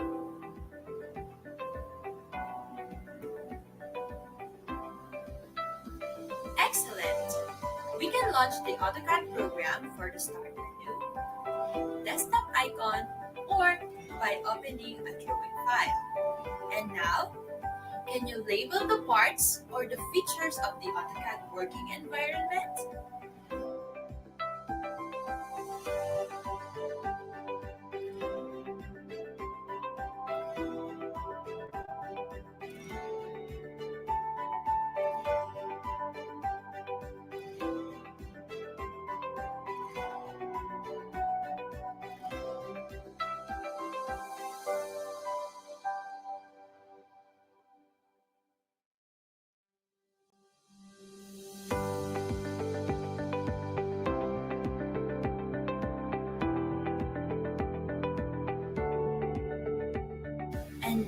For our activity, please open your module on page 5. And now, for your assignment,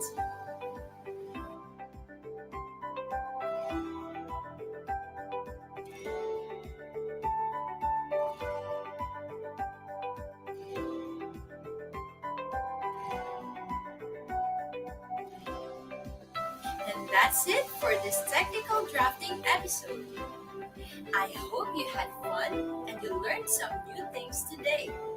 Once again, this is Ma'am Janelle, and I will see you again on the next episode. Goodbye and have a nice day.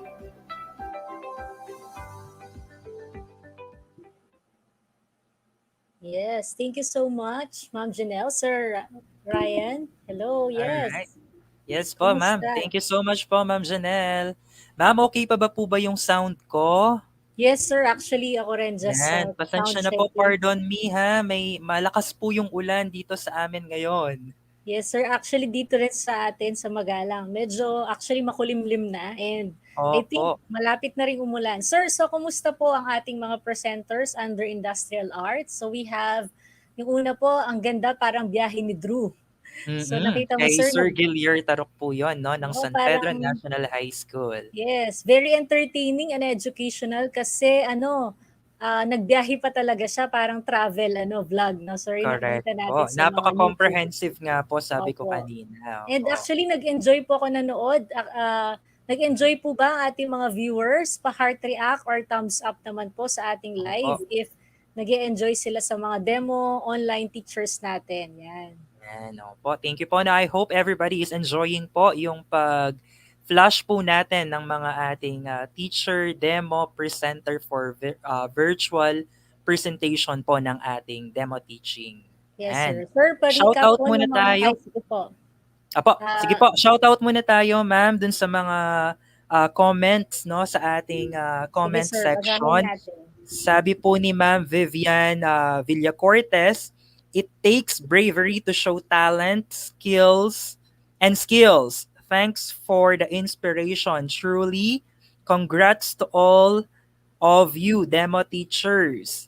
Likewise po kay Sir Aris Salonga, it gives a lot of motivation. Congrats to all of you demo teachers. Totoo po 'yon, no? Yes. Po, talaga namang kailangan mo ng guts, yung lakas ng loob para lang po ma-showcase mo kung ano yung meron ka or kung ano yung talent mo. And indeed po, A for the effort po talaga na ginagawa ng ating mga kasamahang TVL teachers, no? Just to deliver yung kanila pong instruction sa ating mga estudyante. Yes, tama. Di ba, Ma'am Pao? Yes, actually sir, naalala ko lang ngayon na ano lang to trivia. Nung 'di ba nung high school tayo, pinapapili tayo ng course ng college, no? And this is Correct, actually opo. one of my dream. Gusto ko talaga mag-mass comm kasi gusto ko maging TV broadcaster. Yan.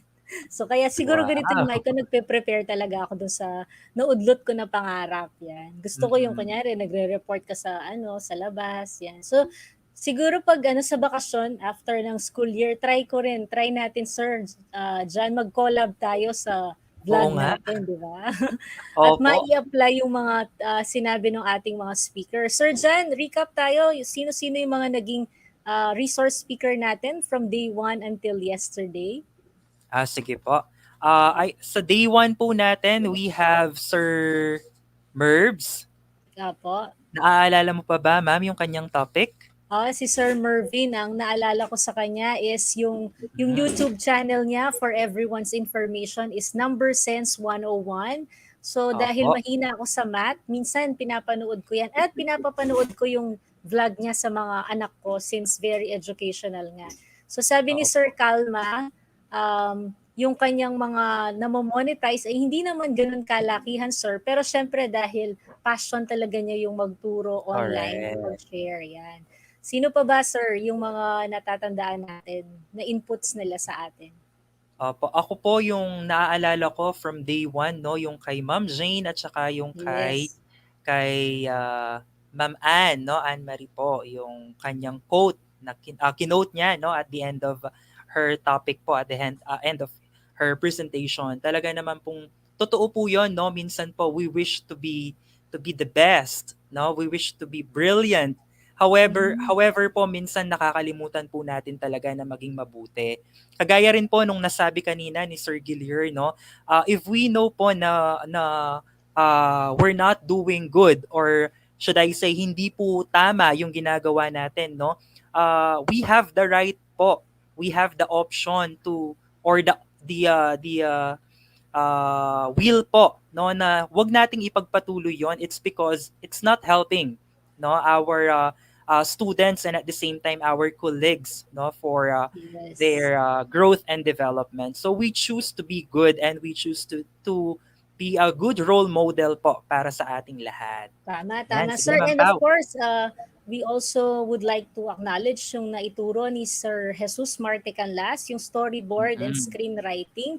And na-appreciate din natin yung mga output ng mga kasamahan nating TVL teachers with storyboard and Opo. screenwriting. And yun nga ang ating Lodi, si Sir Alshen Malonzo, na Alright po. napaka-detailed din ng kanyang explanation about software basic editing, no, yung paggamit ng mga apps, no, sir. Correct. And Opo. yung mga, yun nga, like what you've said, yung vlogging etiquette ni Miss Anne. And yung sa day 2 naman, Sir John, ano naman yung mga topics natin if you still Ayun, day 2. recall? Opo, day 2 pala si Sir Mervs, no, ma'am? Oo, actually, Opo. yes. Ito, Tsaka yung nakalimutan ko, no? And yung si Ma'am vlogging din Ella. po. Opo. Yes po. Keys of becoming po, no, a good vlogger din yung kay Ma'am Ella. Opo. Tsaka And yung kay napansin Sir ko po, Jeff. Sir John, si Ma'am Ella, napakaganda ng rapport niya sa screen. Opo. Primarily because isa siya sa mga TV presenter natin, tama? Yes. Sa Tama po, ma'am. ating CLTV TV 36. Eskwela. Opo, Opo. Yes ayan. po. And of course, ang ating kasamahan, si Sir Nelson, na napakagaling din po with basic videography and Vlogging 101 by Sir Jeff, at ang mga video presentation, animation by Sir Allen, and yung cookery video ni Ma'am Vivian. Ayan, actually umuulan na, naririnig na sa background, sir. Opo, pati dito, ma'am, sobrang Opo. lakas na rin.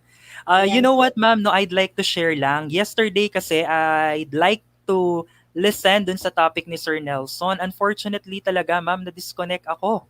Super lakas Opo, po ng no? hangin at super lakas po talaga ng ulan din kahapon. The reason why hindi po ako nakapag-cope, no, dun sa presentation or topic ni Sir Nel. Kaya lang po yon, I make it to a point na kagabi, binalikan ko talaga siya na kung ano po yung na-deliver niya na topic. And it Yes. catches my attention po talaga, my interest. Kasi, ayun nga, kagaya nung nasabi ko kanina, I fail in the video editing. That's why it gives me, no, the way and the will to at least revisit or browse once again yung topic po ni Sir Nel kahapon. So ang dami kong Yes po. natutunan, ma'am, no?